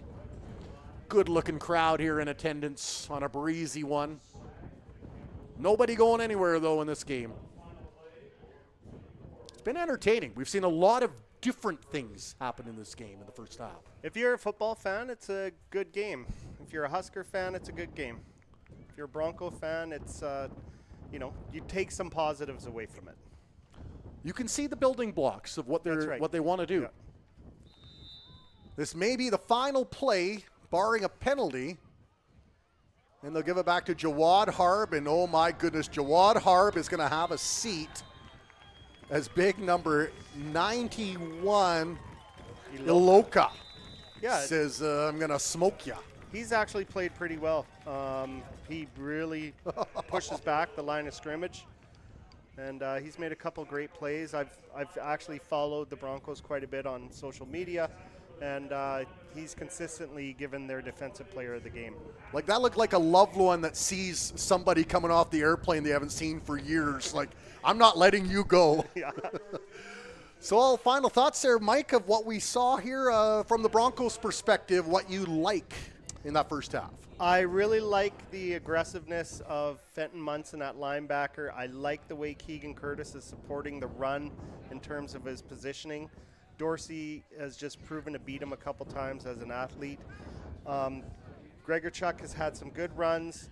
The left side of the O-line has proven to give Moberg some time. I really hope Moberg's able to come back from that hand injury. So coming out of halftime, I'm not sure what to expect because I have not seen this other quarterback play. But Moberg did show some growth throughout the first half by staying in the pocket, giving his receivers time to get open, trusting his own line. And they were able to put up a touchdown, a 2-point, and then they were driving before he had to exit the game. So at the halftime here on BCFC TV and TELUS 1981, it's your Broncos 8 and the Valley Huskers 36. I'm Warren Andrews. Hang on, we'll be back just before the third quarter.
All right, and welcome back to Hillside Stadium as your Broncos trail the Valley Huskers 36-8. Let's get to some stats here as we'll start with the Kamloops Broncos and Moberg, who unfortunately went out of the game and was icing his hand. We'll see if he returns. He was 7 of 13, 62 yards, had the touchdown and the 2-point convert, but also threw an interception. Cam Grigorchuk, 7 rushes, only 27 yards. Seemed like a lot more, but they're real hard yards, and a few times he was stopped, Mike, early on. Yeah, he was able to bust one out, but the rest of them he was met at the line of scrimmage and had good effort to get what he could. Leading receiver was Ty Holmes, 3 catches, 47 yards, did have the touchdown, and the 2-point convert came courtesy of Dufort, who has the most touchdowns on the team with 3. He caught that to get the 8 points on the board. Penalties were 3 of 30 for the Broncos. Surprisingly low overall. It's been a pretty quick game. Yeah. They do have 6 first downs. Let's go to the visitors now, and Dorsey, 8 of 14, or pardon me, Dorsey 6 of 10 only, 142 yards though, 2 touchdowns. Yeah. He has rushed it 8 times for 74 yards. Jawad Harb, 11 carries, 31 yards, has the touchdown. 4 penalties, 45 yards, and 13 first downs for the Huskers. 2 sacks for them, Reimer and Winey. So I like the fact that you're looking at only 7 penalties. Yeah. Overall is really good. It lends to good flow for the game. You know sure. that as a player and a coach. Yeah, for sure. A clean played game so far. And, we talked at the start of the game about some keys for the Broncos, and one of them was to limit Harb's yards per attempt and his carries on first downs. But unfortunately, what's hurt them is Dorsey's athleticism. Being able to break the pocket, get outside, and that's really been the downfall right now for the Broncos defense. Want to give a shout out to Dylan and his crew, who did a fantastic job of providing stats for us that we were able to share with you. Also, big shout out to the crew here.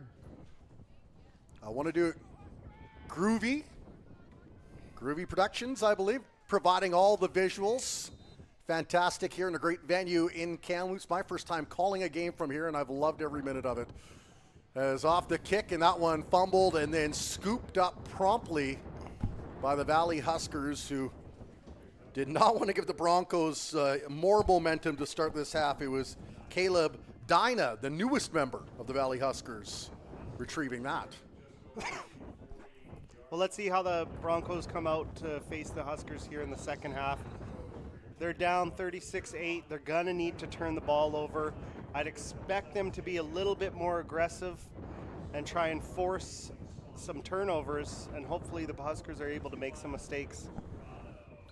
It'll be the Huskers on offense, going from our broadcast right to left in their white jerseys. The Broncos in the blue jerseys, defending from left to right. Vergata, the backup quarterback, pitches that back to Dorsey, and Dorsey now winds his way in and may have enough for the first down, or maybe about a yard shy. But when you have 2 mobile quarterbacks, you can do plays like this. Yeah, again, they got very creative. I like their idea. They were able to get the defense to flow. Actually, not a bad job by the Broncos by staying home, limit that to only about 11 or 12-yard gain.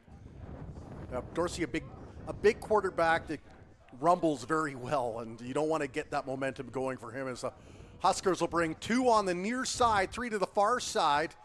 4-man front for the Broncos. There's the give to Vergata, the backup quarterback. They put him in as a running back, and we saw how elusive he was in the first half, and he'll pick up 8 on that carry.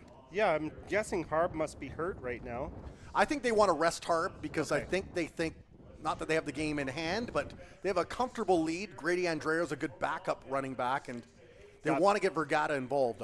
That's just my opinion. Yeah, no, that makes total sense. That's one thing that is going to be key for the Huskers' success if they do get into the playoffs is this running game. As the Broncos now will wait for one of their injured comrades to make his way up. Training staff out there tending to him, and Dorsey over on the other side having a quick chat with the offensive coordinator. Yeah, and looking down on the sidelines, the Broncos here are right in front of us. Relatively healthy looking group. I do see that Moberg is with the training staff right now. The one guy you didn't want out. You have That's right. not many injuries. No. Just the one you really didn't want out. As you can see, number 35 for the Kamloops Broncos, and that is Dylan Bazin, who's walking on his own accord. You love to see that if they're going to go to the sidelines, that they're doing it on their own. Oh, they didn't even let him get off the field. Quarterback keep as Dorsey plows ahead, picks up probably about 4 on that play, depending on the mark. Yeah, and that'll flip it back to first down again. Great athlete, good patience in the hole. Good job by number 37 of the Broncos there, Mitch Landry, to minimize the gain, but still a first down. Just under 13 minutes to go here in this third quarter. The Valley Huskers with the ball. Jawad Harb winds his way around the right side. Finds a couple of blocks. He's going to pick up a first down. A little bit of one of those Kyle Brandt angry runs as he makes his way up for a gain of 11.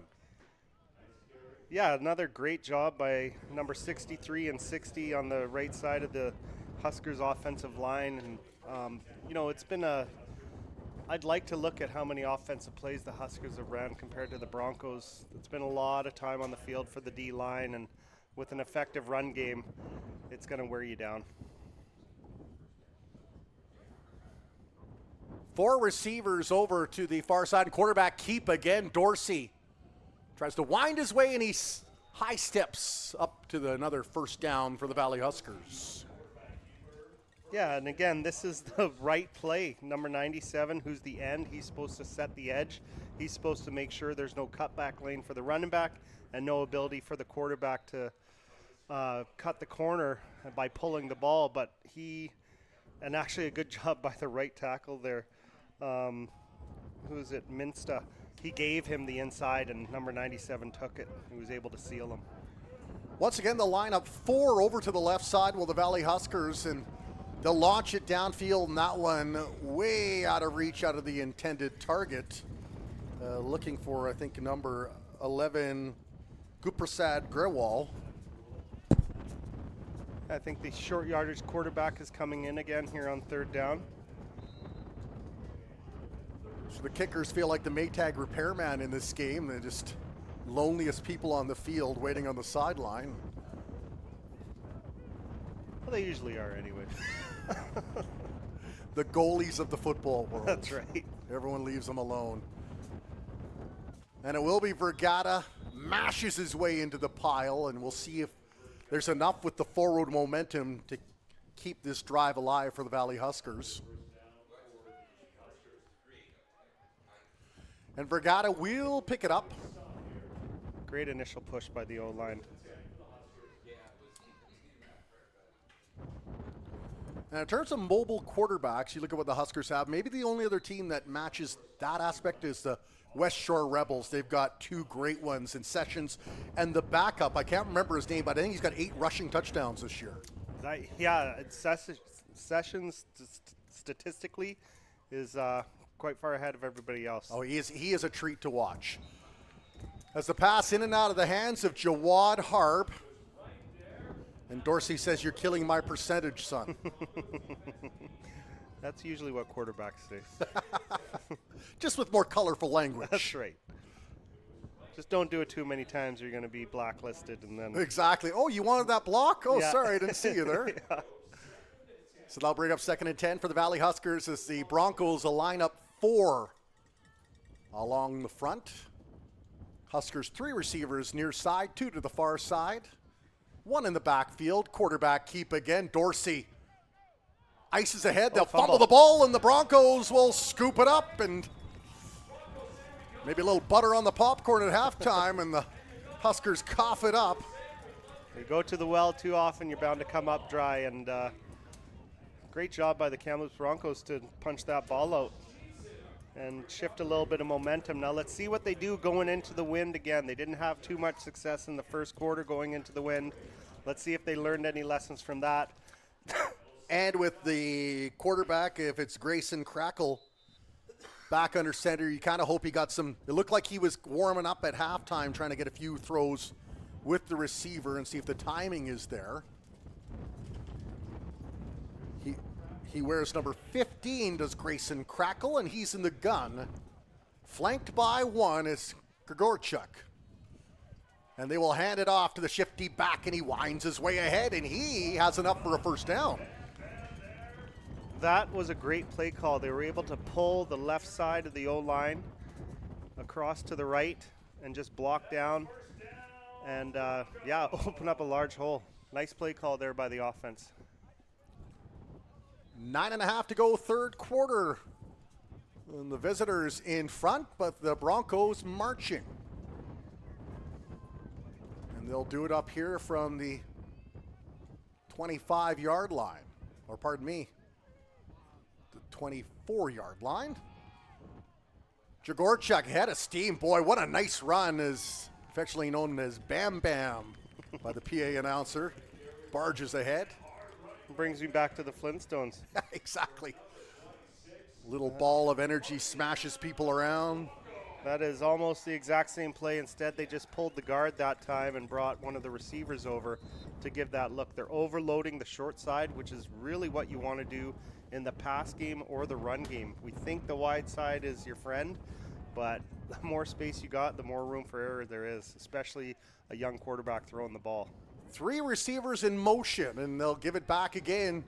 Jagorchuk tries to slice his way up over the left side, and he's met by a wave of white that will limit his gain. Bam Bam, 3 straight carries. I've got a hankering for Fruity Pebbles after that play. Yeah, and Chilliwack did a good job there limiting his yards downfield, but 2 consecutive first downs by the Broncos to come out after the fumble recovery. That is 2 positives to start this third quarter, and that is something that they can take with them through the rest of this game.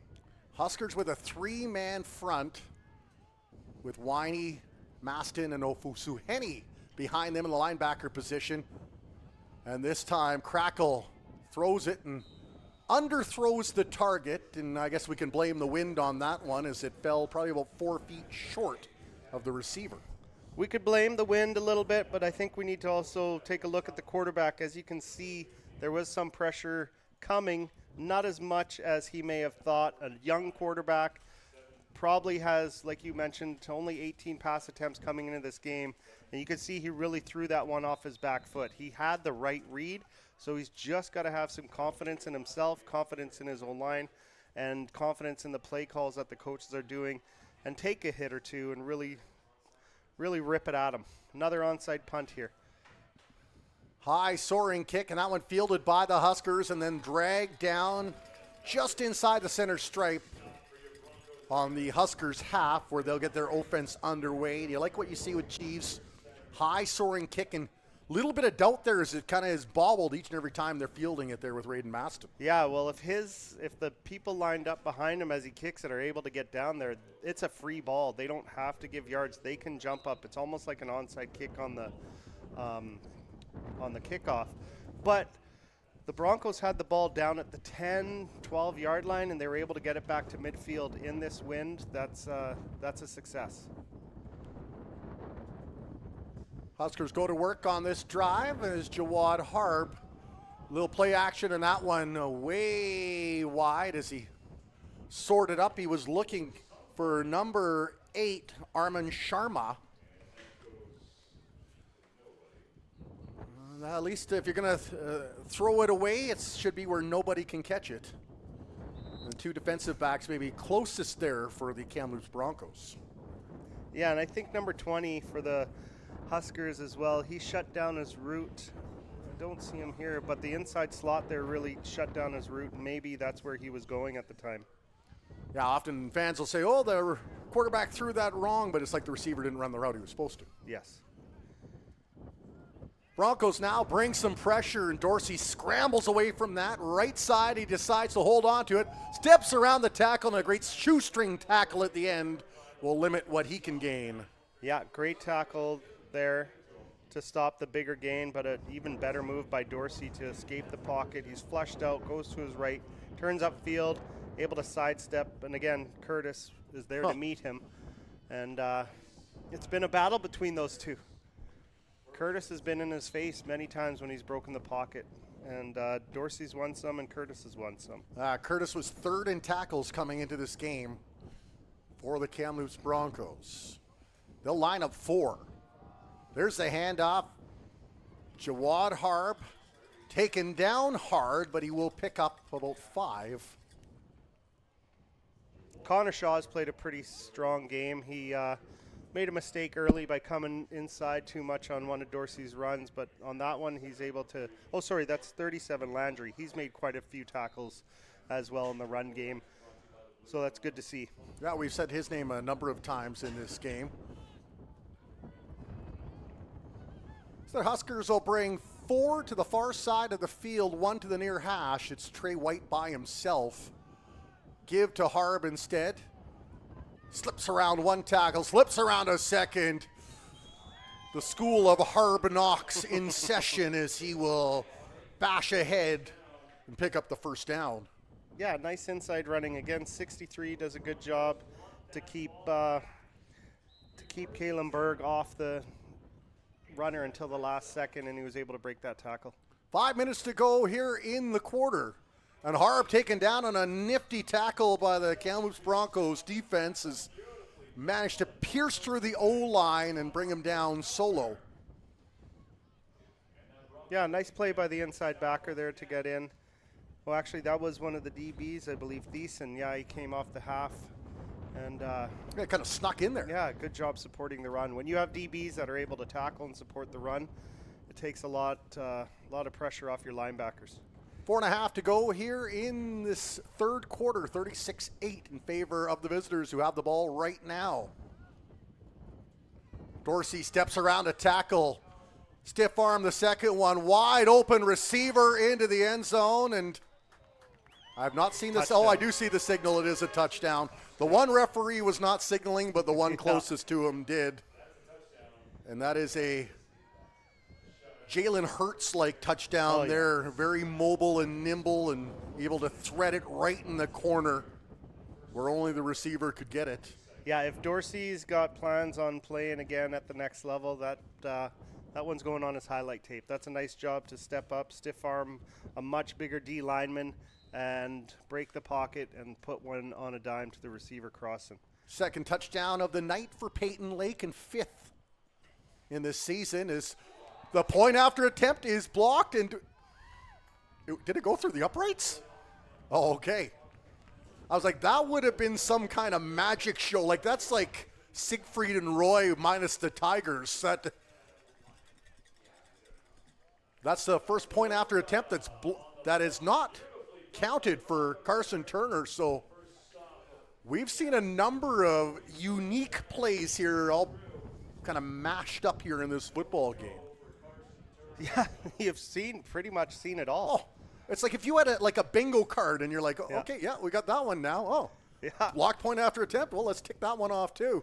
Yeah, we got our pick six, we got fumble, we got onside punt recovery, we got, unfortunately, starting quarterback injured, right? So quarterback keeps for touchdowns. Like, yeah, you name it, we've seen it. And every kickoff is like a field goal as they're having to pin it down with the wind blustering here at Hillside Stadium.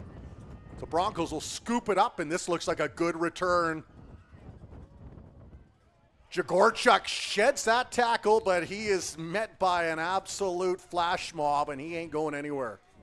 This kid runs hard. Very, very well done by Jagorchuk, and that's a positive for the Broncos. He's probably going to need a rest here, but well done on him to stay on his feet and to break the outside.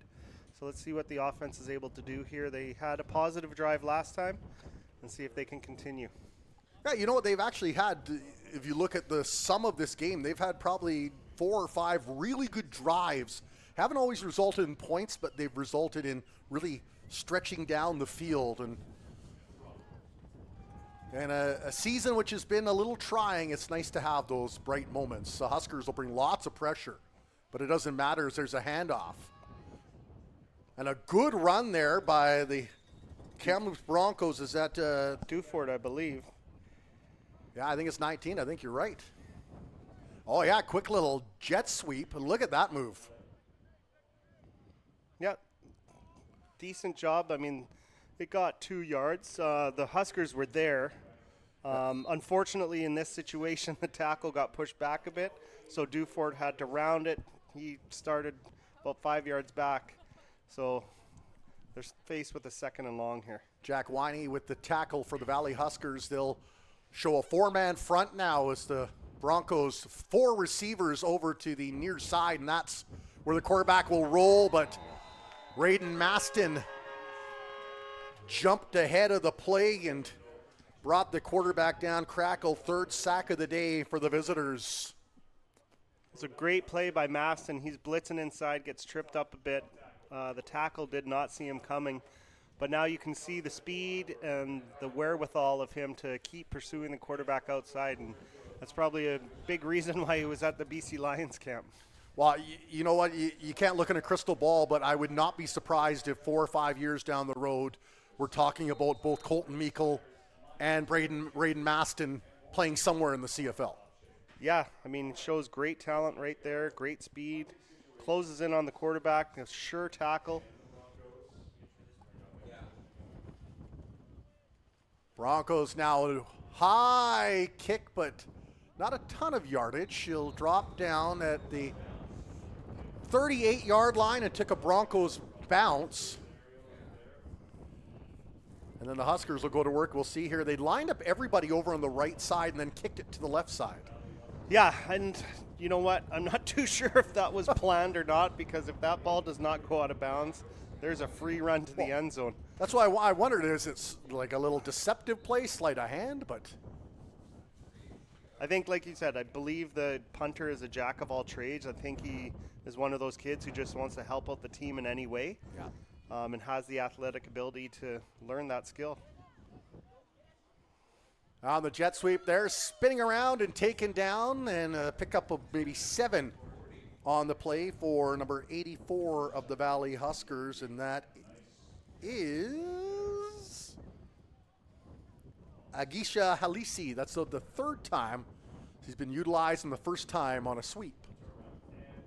Yeah, good chunk gain there on 1st down for the Huskers, and they're keeping the passes short, as you saw last drive. The long ones are a little bit tough, but Dorsey's playing a pretty good game here. Won't be surprised if this is the last quarter for Dorsey, as they'll hand off to Grady Andrea, and he is met with force, but they're going to call, I think, a late hit. Oh, nice play by Aloka there to stop the run. Stuff it. He's a big man. Well, I was going to say, he feels like he's being punished just for being bigger than everybody else. Just kind of ripped him down. I think it was a little shove at the end on the helmet. I think he did get him under the chin strap there. So, I mean, he's probably got some big hands on him. Oh, Lord. And that running back was a little bit smaller. So I've joked about the grocery bill at some of these billet mums has to be astronomical. The size of Iloka, and then you look at Langley Rams have a fellow. I'm not even looking at the West Shore Rebels or Okanagan Sun. But these are monsters of young men, and yeah.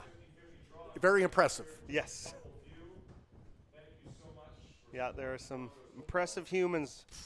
They could get a job protecting rappers, I think, when their football career is over with the size they have. So Huskers now in the shadows of the Broncos goal line, marching towards the end zone. Broncos trying to put a stop to that. They'll bring 4. Thrown to Trey White. And he caught it, touchdown, Valley Huskers, and I told you, he's like Spider-Man. You get anywhere near him, and that man will snare that in. That was a beautiful throw by the quarterback. He just kind of a little back shoulder fade. That's what you need to do. That's where you need to put it, because the DB's running deep with the receiver, and you throw it on their back shoulder. Quick, simple turnaround. Nice throw, nice catch. Good touchdown. Dylan, is that 4 touchdowns for Dorsey now throwing? Or 5? 4 touchdowns for Dorsey. They're going for the 2-point, but Casper the Ghost had blown the route, and so nobody will catch that. And it will remain 48-8 near the end of the 3rd quarter. despite the score, it's been an entertaining game. Yeah, there's been a lot of things going on, a lot of plays happening. We're going to go into the fourth quarter with the win, the Broncos are. And this is going to be a chance for them to really see what they have in Grayson Crackle. I think at this point, unless you want to get Jagorchuk some yards for the stat sheet, I think at this point you see what you have in the new quarterback. Let him open up the playbook and have some fun in the wind. They haven't updated the West Shore Raiders game yet. We do know that the Okanagan Sun trounced the Langley Rams earlier today, almost put up the century mark, which is unheard of. If you're hitting Wilt Chamberlain-like numbers in football games, that's a blowout. I was talking with Ross in my first year coaching the Broncos. Stephen Reed was the head coach, and he recruited me, I'd say, and we went to the island to play against Andrew Harris's and Snoop Blocker's team. And on our ride home, we lost that game 97-0. Oh, Lord. And Stephen Reed and two other coaches and myself were driving home, and about 2 hours into the ride home, Stephen shouted some expletives and said, "Thank God we blocked that field goal, because we blocked a field goal in the second quarter." I remember it to this day. Brad Stark blocked the field goal, or else we had a 100 spot coming on us. Oh, what a fantastic. Not fun then, but a great story for now. Oh, yeah. Great memory. A great core memory. Here come the Broncos back to work here. And it is the man who has buttered their bread so far today. Charges ahead, gain of maybe one on the play as the Huskers met him at the line. Yeah, just a simple dive right into the line.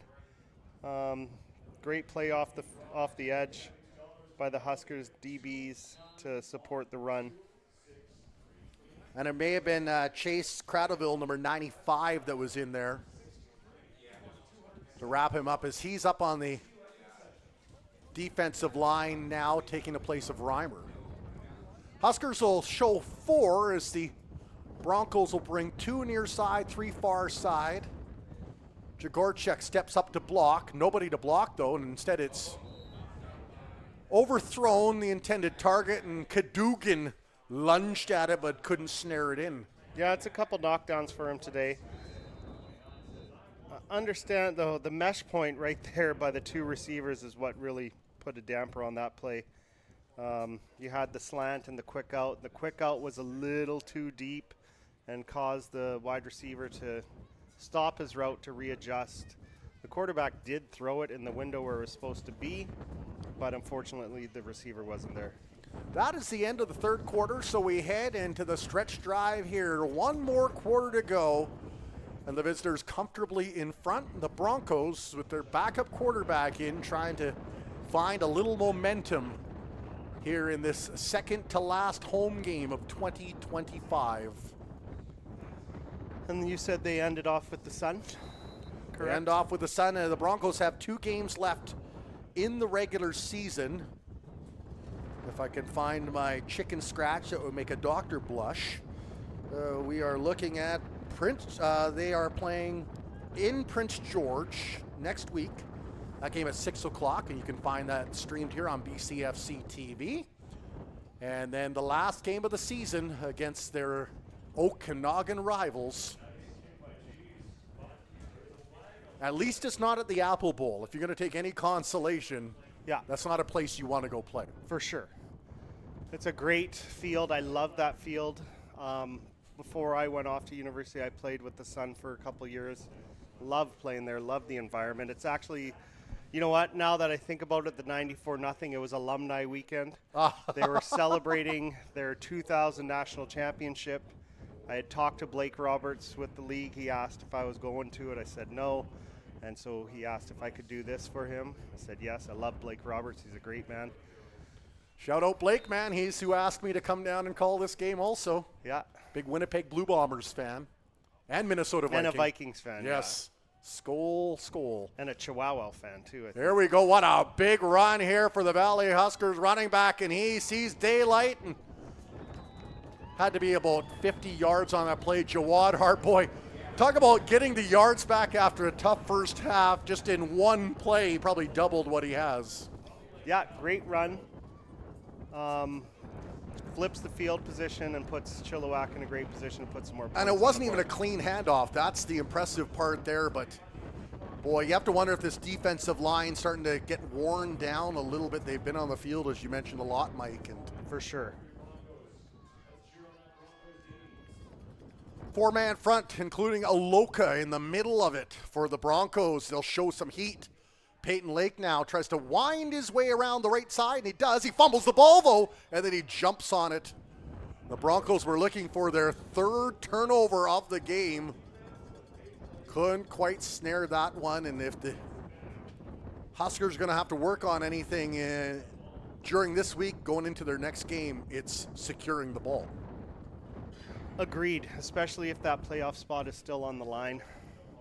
Well, that's why if we can find out to the Raiders West Shore game, that's the big one, because we already know Langley is dropped down and will remain in 5th place. And West Shore is in 2nd, correct? West Shore's in 2nd. Yeah. They're 2 losses to the Okanagan Sun. Yeah. Okanagan Sun have clinched first already. Ooh, As nice. that pass batted down at the line, and it looks like a 37 for the Landry Broncos. again. Landry was the man who got the mid on that. Gotta like the enthusiasm. Love it. I love it. Because you play for each play. If you That's are a right. true player, Yeah. when it's not a tied game, you're like, every play is my last play. That's right. And you're playing for your teammates too.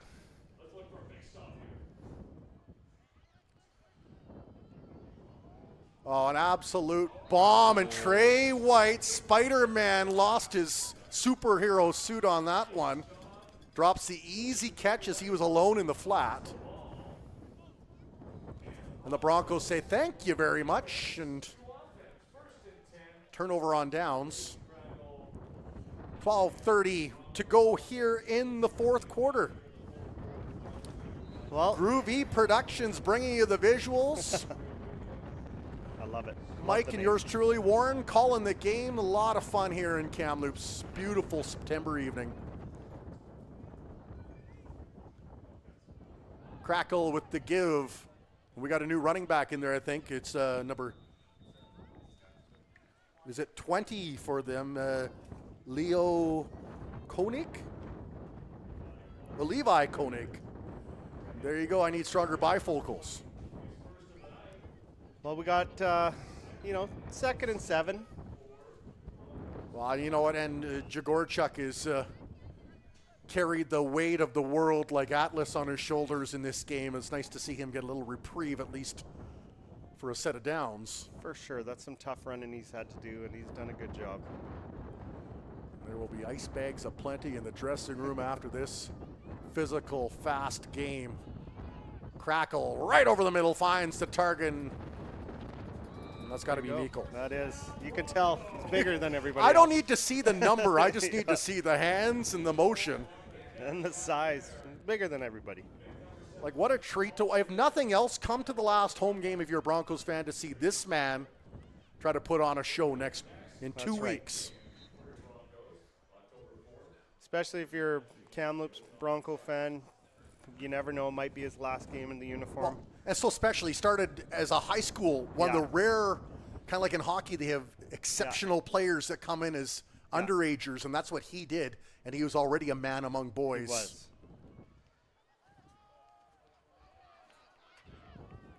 Has another run ahead there by Levi. Want to quickly share a quick story for you, Mike. My first, most vivid memory of Mikkel, and this was in Chilliwack, and it was maybe 2 years ago. They did a little pass to Caleb Sens. He chucked it down the field. Mikkel, with 2 guys draped all over him, caught it. Even the visiting or the home fans were cheering for him because it was just an incredible play. And I'm right there. I'm like, that's a player. I remember seeing that play on social media. Yeah, and he came up because there was not enough players in his high school for them at our high. Like, I went to Westside too. There wasn't enough players to field a team, so he came up here. And a little step ahead, so close to the first down. And, you know, as you mentioned, it's third down territory, Mike, and so you know they're going to go for it. And they have ridden number 20, Levi Koenig the last couple of plays, and you wonder if they'll do it one more time here. Yeah. Sorry, go ahead. I was going to say, I wish I knew a little bit more about the quarterback because if he's athletic, he does look athletic. Then you have a lot of options with faking the run and maybe rolling out a bit, getting some receiver routes and the ability for the quarterback to run too. Meikle over on the right side, but they're checking over the left side. He's got the wide open target. He finds him. Holmes will scoop it up. A good game for Ty Holmes. Yeah, that's a nice throw by the quarterback. Shows a good arm there. I think that's 4 catches for Holmes, including the touchdown. Little 3-quarter release. Again, he had to secure that because that was coming in hot. Yeah. Like a short hopper to the shortstop, and managed to get that before it hit the field and keep this drive alive. Yeah, very nice throw by Croc. Sure see the difference in this league, though, mobile quarterbacks and what they can do for your offense. It's what you need. There's no space anymore for a drop back passer like a Jordan Yance or, the one gentleman from the Sun who went and played at UFC. I think forget his last Hardesty? name. Liam. His first name was Liam. Kroger. Yeah. No, who used to play for the Sun. He was from Vernon, big, 6'4", had a wicked arm. But yeah, you need to have the ability to move out of the pocket. The Sun have been a quarterback factory along with many other positions. Broncos now with 8 minutes to go here in the fourth quarter, marching down the field. Now over center, Crackle barks out the signals. And he drew, I think, the Huskers offside unless the Broncos center, jumped again. I think the center hung on to the ball for a little too long there. It's like one of those old westerns where they're just waiting for the gunslinger to blink and first one to move. Unfortunately for the Broncos, it looks like it will be targeted against them. Yeah, they'll march that back. The clock continues to roll. Oh, the Broncos would love to put at least 1 or 2 more scores for sure up on the board here in this fourth quarter, as you know. Oh, here's a nice matchup down below. Oh, Meikle out wide. They're going to go to they're it. covering him. Yeah, they're going for him. Almost intercepted as it went in and out of the midst of number 25, Cole Shanks, the first-year defensive back out of Abbotsford. Not many times you see a DB as big as Colton Meikle, and no. You had mentioned his name at the start. I forget. Johnny Cadogan is one of the only ones I've seen. Yeah, he's got to be 6'5". Yeah, he's 6'4", 6'5". Yeah. One of the fellas down here was talking about he actually played with him way back in the day, I believe. Okay. Nice. Yeah. Got a good crew with us up here in the booth where we're sheltered from the wind gusting. Yeah, and they were still bracketing him with underneath coverage too, but a good job by Cadogan. Lots of motion for the Broncos here on this drive, and they'll hand it off. And Levi Kroger, nice play, shifts gears, winds his way ahead. I don't know if they knew what down it was. That was third down. I mean, he did everything he could to extend that. He sure did. Shirked off that first tackle right there. But that was definitely a planned run. I'm not sure. Well, maybe they saw something that I didn't. Or maybe they're like, you know what? Let's just try this anyway. Yeah, for sure. Throw it against the wall. If it sticks, fantastic. And Levi Koenig's had 4 or 5 good runs, so I'm not saying he couldn't break one. And you see some frustration from Meikle as he smashes the water barrel down and takes the helmet off. And it's been a long season for a very talented player. And one of the O-linemen, I think, coming over to chat with him and just say, hey, we got you. Don't worry about it. As Vergata swarmed and a sack for the Broncos. As it is Rogan Vergata in behind center for the Valley Huskers now. Everybody getting a turn. Faked the handoff to Grady Andrea, and then his offensive lineman was trying to do a good job of blocking for him, but actually prevented him from moving. Yeah, good job by the Broncos interior D-line there. First sack of the day for the Broncos. I believe, or is that the second? First. Love it. Got the stats crew up here correcting us nonstop. Vergata fumbles that high snap. There's second. There's the second. Make that 2 in a row, but then a flag at the end comes out, and I think it's the late hit Might be. It's going to nullify or a face mask. Yeah. The celebration will turn to mourning in a moment. He had him neatly there. Yeah, and there you go. Yeah. Tried to give him a close shave, and he didn't have his barber's license, so that'll nullify that sack and march the ball the other way, 15 yards, 5:43 to go here in the fourth quarter. Huskers looking to vault ahead in the playoff standings. Broncos are looking to make that difficult journey for them.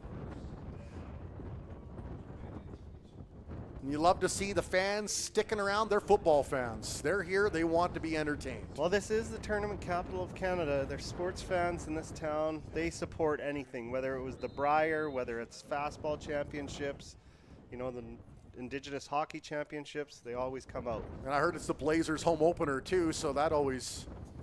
It is. I forgot about there. that. And Vergata, quarterback keep, a little Dorsey-like magic there for a first down. But it is tough. I know calling Huskers games, normally the Chilliwack Chiefs right beside them, and when they play a big home game, it's tougher to get the big crowd, and it's nice to see this size of crowd here for this game, despite that fact. For sure, and it looks like there's been a lot of Husker fans who came up and made the drive to support their team too. They know that they're in a playoff race, playoff battle, so it's good to see. I really like the fact that you know, you have fans from both sides. Absolutely. Here, and coexisting with each other, which is good.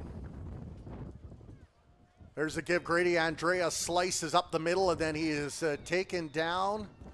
That'll be a pickup of a first down as he makes his all the way up to the 35-yard line. Nice run, nice burst. And that's the offensive line right there. You look at that. Yeah. They were cracking open the can there. And that's, I think, more of a product of a very tired defensive line that have done everything they can. They've been held together by duct tape trying to For sure. keep this thing going. Brigada now right under center. Andrea behind him. Play action as Andrea now rolls out, fakes out the defender, a little juke, and he'll hold on to it himself as he's got plenty of real estate. Then wisely steps out of bounds at about the 10-yard line, or no, 15-yard line.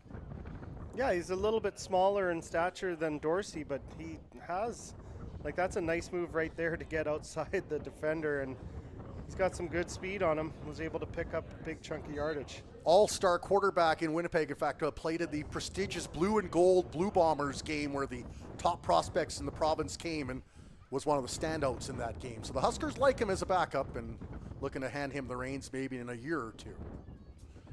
There's a give to Grady Andrea. Slips around a couple of tackles. Good stand at the end by the Broncos will stop him from reaching the promised land with 3.5 to go here in the fourth quarter.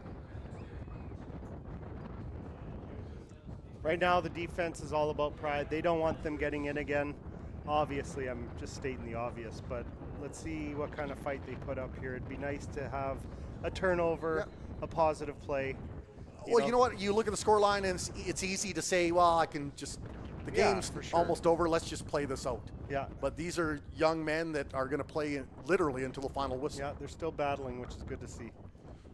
Broncos look to stand as they load up the line and bring the heat. Vergata now will throw it into the flats. Got the wide open target. Diving catch. Is that Peyton Lake again? Might be. Number 80, Peyton Lake with a hat trick.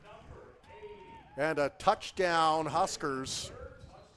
First off the arm of Rogan Vergata this evening. Peyton Lake doubles his touchdown output now. He's got 6 on the season, 3 tonight. Now, Bronco fans, if you're sad, just remember the Rams lost by almost 100 tonight. Yeah, So that's true. this doesn't look so bad. Broncos have blocked one of the point after attempts, one of the lone blemishes on the Huskers evening. He was perfect in kicking point after attempts coming into this game. I think he's 20 of 21 now. Oh, yes. Yeah, he's missed one.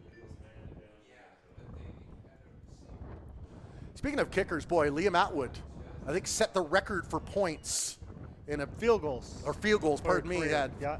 Got a big shout out from the Lions kicker, former BC FC alumni, and Sean White. Yeah, I played at the Sun with Liam's father, Jason. Nice. And he was a kicker as well. Oh, how about that? A really good kicker. Remember the good old days where it was like, did you play soccer growing up? Okay, you'll be our kicker. The backup defensive back. So it'll be Vergata with the hold as Turner lines this up with the wind against him. Throws it up. They can't block that one, can the Broncos, and it goes through the uprights. Another point for the Valley Huskers.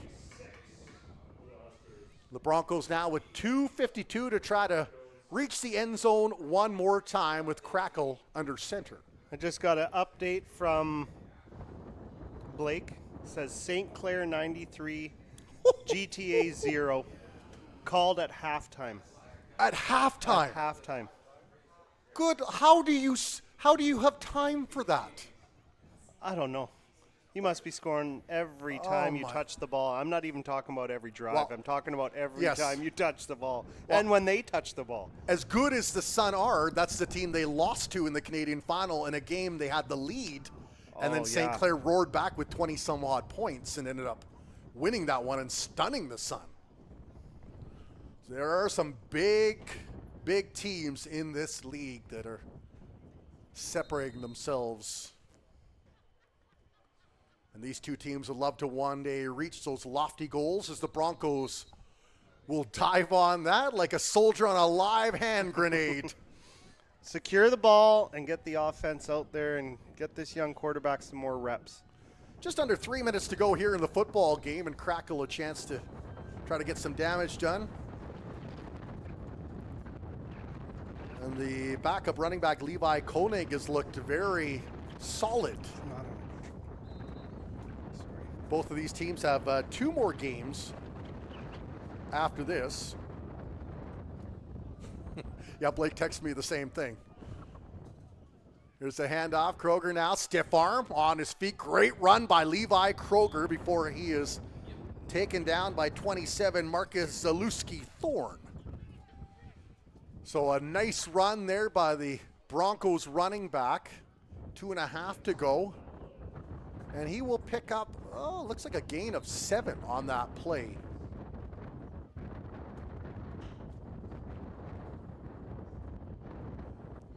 So we have an update. West Shore and the Raiders tied at 0 as we speak. That scoreline will not last. Flags fly like it's the UN building, and whatever play happens will be ruled null and void.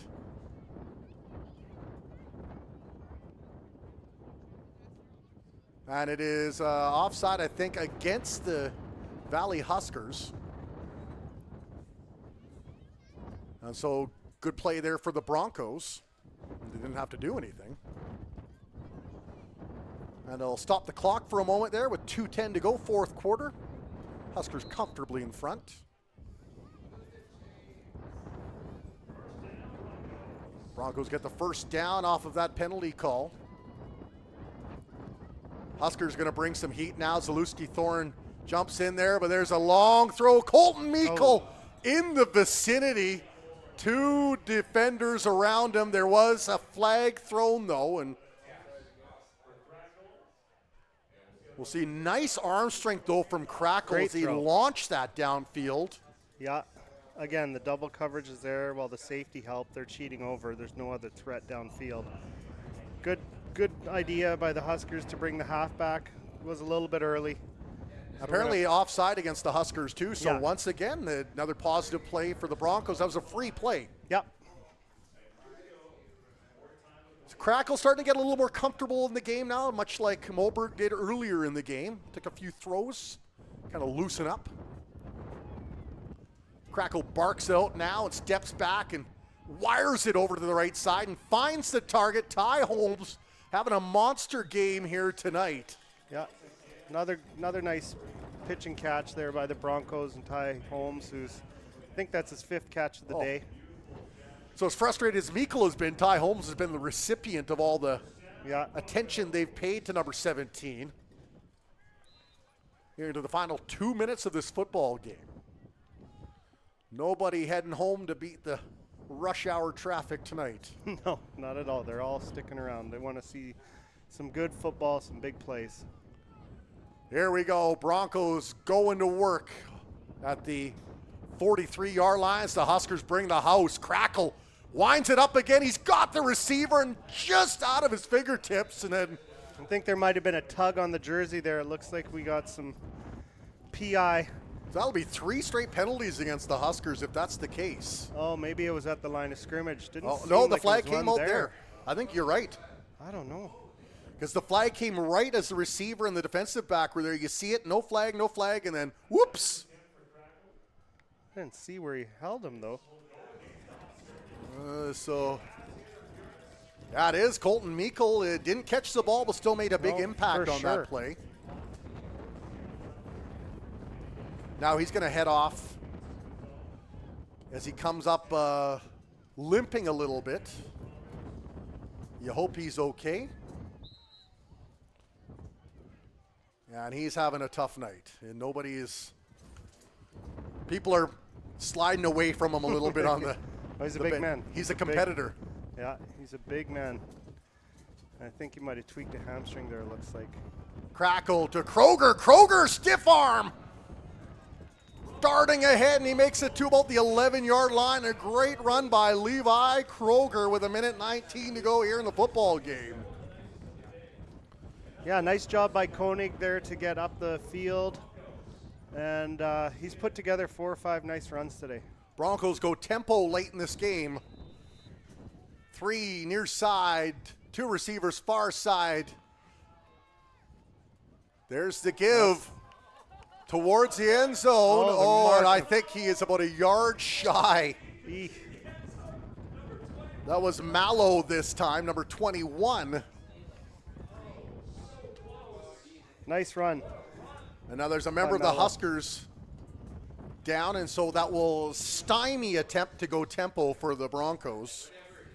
Great run, though. Look at that. Oh, so close. And actually, that should have been a touchdown because it was the Huskers player that was on the ground. He never actually touched the ground, but we get the benefit of replay. They don't. Groovy Productions great to replay, and the referees do not. They're just thinking about what after game snack they're going to have. That's right. Yeah, his knee was not down, but I hope they give the ball to him again. Get this young man a touchdown. Yeah, you know what? If you put in all the labor to do that, give him the reward at the end. Yeah. But then again, maybe Crackle, maybe they want to say, hey, how'd you like to get a touchdown pass? For sure. Right? There's all these little factors that come into play. The main thing is the Broncos want to reach the end zone again. In a minute to go now in the football game. Crackle barks out the signals. Handoff, Mallow barges ahead. Into the end zone, touchdown, Broncos. He would not be denied on that play. And the fans here at Hillside Stadium love it. So 56-14 with the. Do you go for the point after attempt, or do you go heck with it? Let's get another 2 points on the board. Yeah, let's get some more points on the board. Because it gives these young kids confidence if they're able to execute. You know, even though it's a 2-point conversion, it's still like a scoring play. 3 receivers to the near side, including the Swiss Army knife, Jeeves, number 0, as he'll look that way, throws it, and it was tipped at the last minute by the Valley Huskers to eliminate that pass. And it looked like a good throw, but a better defensive play. Very good throw in terms of the velocity, and he knew where he was going with it right away. Just a better defensive play by the Huskers D. So we should see the remaining backups come in for the Valley Huskers here on the last play. And you wonder if they'll go to victory formation early, or if they are going to give some of the young guns a chance to try to make an impact in the last minute in this football game. I think they're going to stay on the ground, but I think they will allow this young quarterback and running backs to pile up some yardage. They have their starters on the bench, and if something does happen to one of those starters, experience is valuable when you're talking about the playoffs. Well, if you see 19 in the backfield for the Huskers, Abdul Kiowin doesn't play much. Every time he gets it, something magical happens. That's awesome. He's maybe one of the best third running backs in the league. I'd love to see him get more time, and we'll see if he gets a chance to do something here. Buried behind Harb and Andrea in the pecking order is kickoff now, squibbed kick, and they're looking for the onside kick, and he mowed over the blocker for the Huskers. I think he might have got a knee in the helmet. That was actually a great job securing the ball, but it was actually a pretty well executed onside kick. It looked like Jean-Claude Van Damme in his heyday coming in with the old That was very knee well to executed. the top of the head. My goodness. 52 Nice job by seconds to both. go.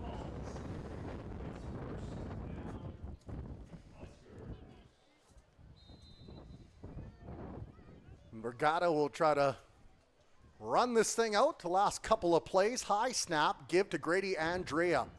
Winds his way around the left, and he will pick up a gain of maybe 3 on the play. Gets out of bounds to stop the clock with 44 seconds to go. And outside of that batch of 3 penalties in a row, really, the referees have allowed the game to flow. They have, yeah. It's been nice as a football fan seeing athletes get to do what they do. For sure, and you know what? Kudos to both teams. There hasn't been a lot of chippy stuff after the whistle.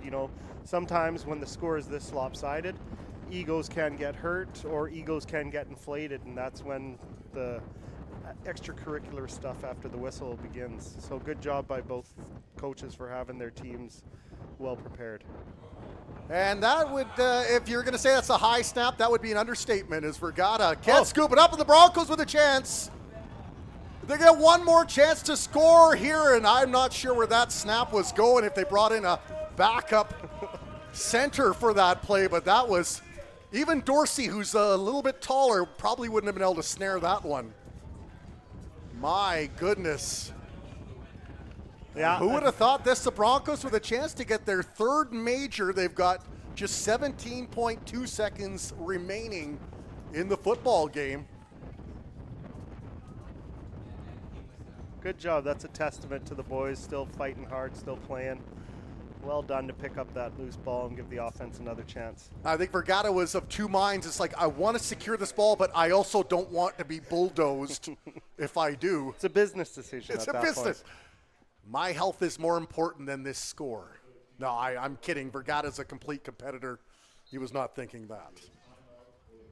The Broncos want to get their ducks in a row here as the quarterback Crackle comes to the sidelines to chat things over with the coaching staff, and just looking offensive coordinators Cameron Brown and Ethan Diakow.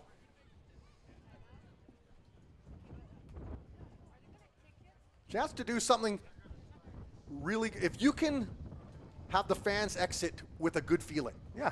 Despite the score line, it's like, wow, that was a fun game, and that was neat to see them score at the end.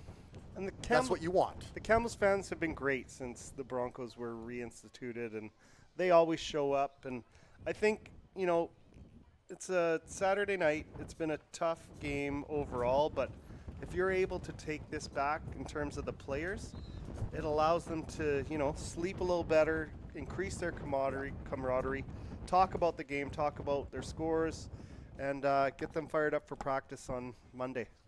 Crackle, just a couple of chances here now to get in the end zone. Steps back, fakes one way, trying to elude the tackle, and he's taken down. Not a sack, though, I don't think. I think he had crossed the line of scrimmage. We'll see where they measure it. He's right at it. Oh, no.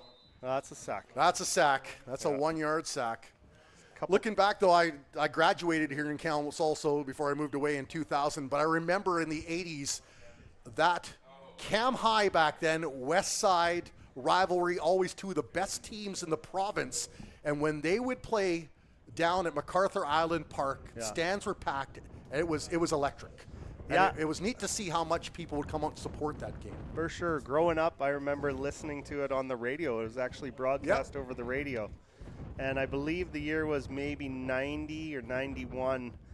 And Westside and Cam High had two strong teams. And that year, former coach Brad Yamoka won AAA Player of the Year. And then Brandon Thompson of Westside won AA Player of the Year.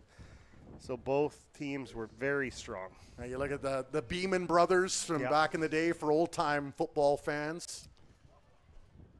The Ring brothers. The Ring brothers. Yeah, one went on, I think, to play at the Eskimos. Yeah. High throw. He's got the intended target, and Jeeves just out of his reach. Yeah, there was Justin and Kent and one more. One more is a doctor here in town. Pretty amazing, though, like the Sutter brothers of football here in Kamloops. Yeah. I don't think anyone will top the Sutter brothers, though.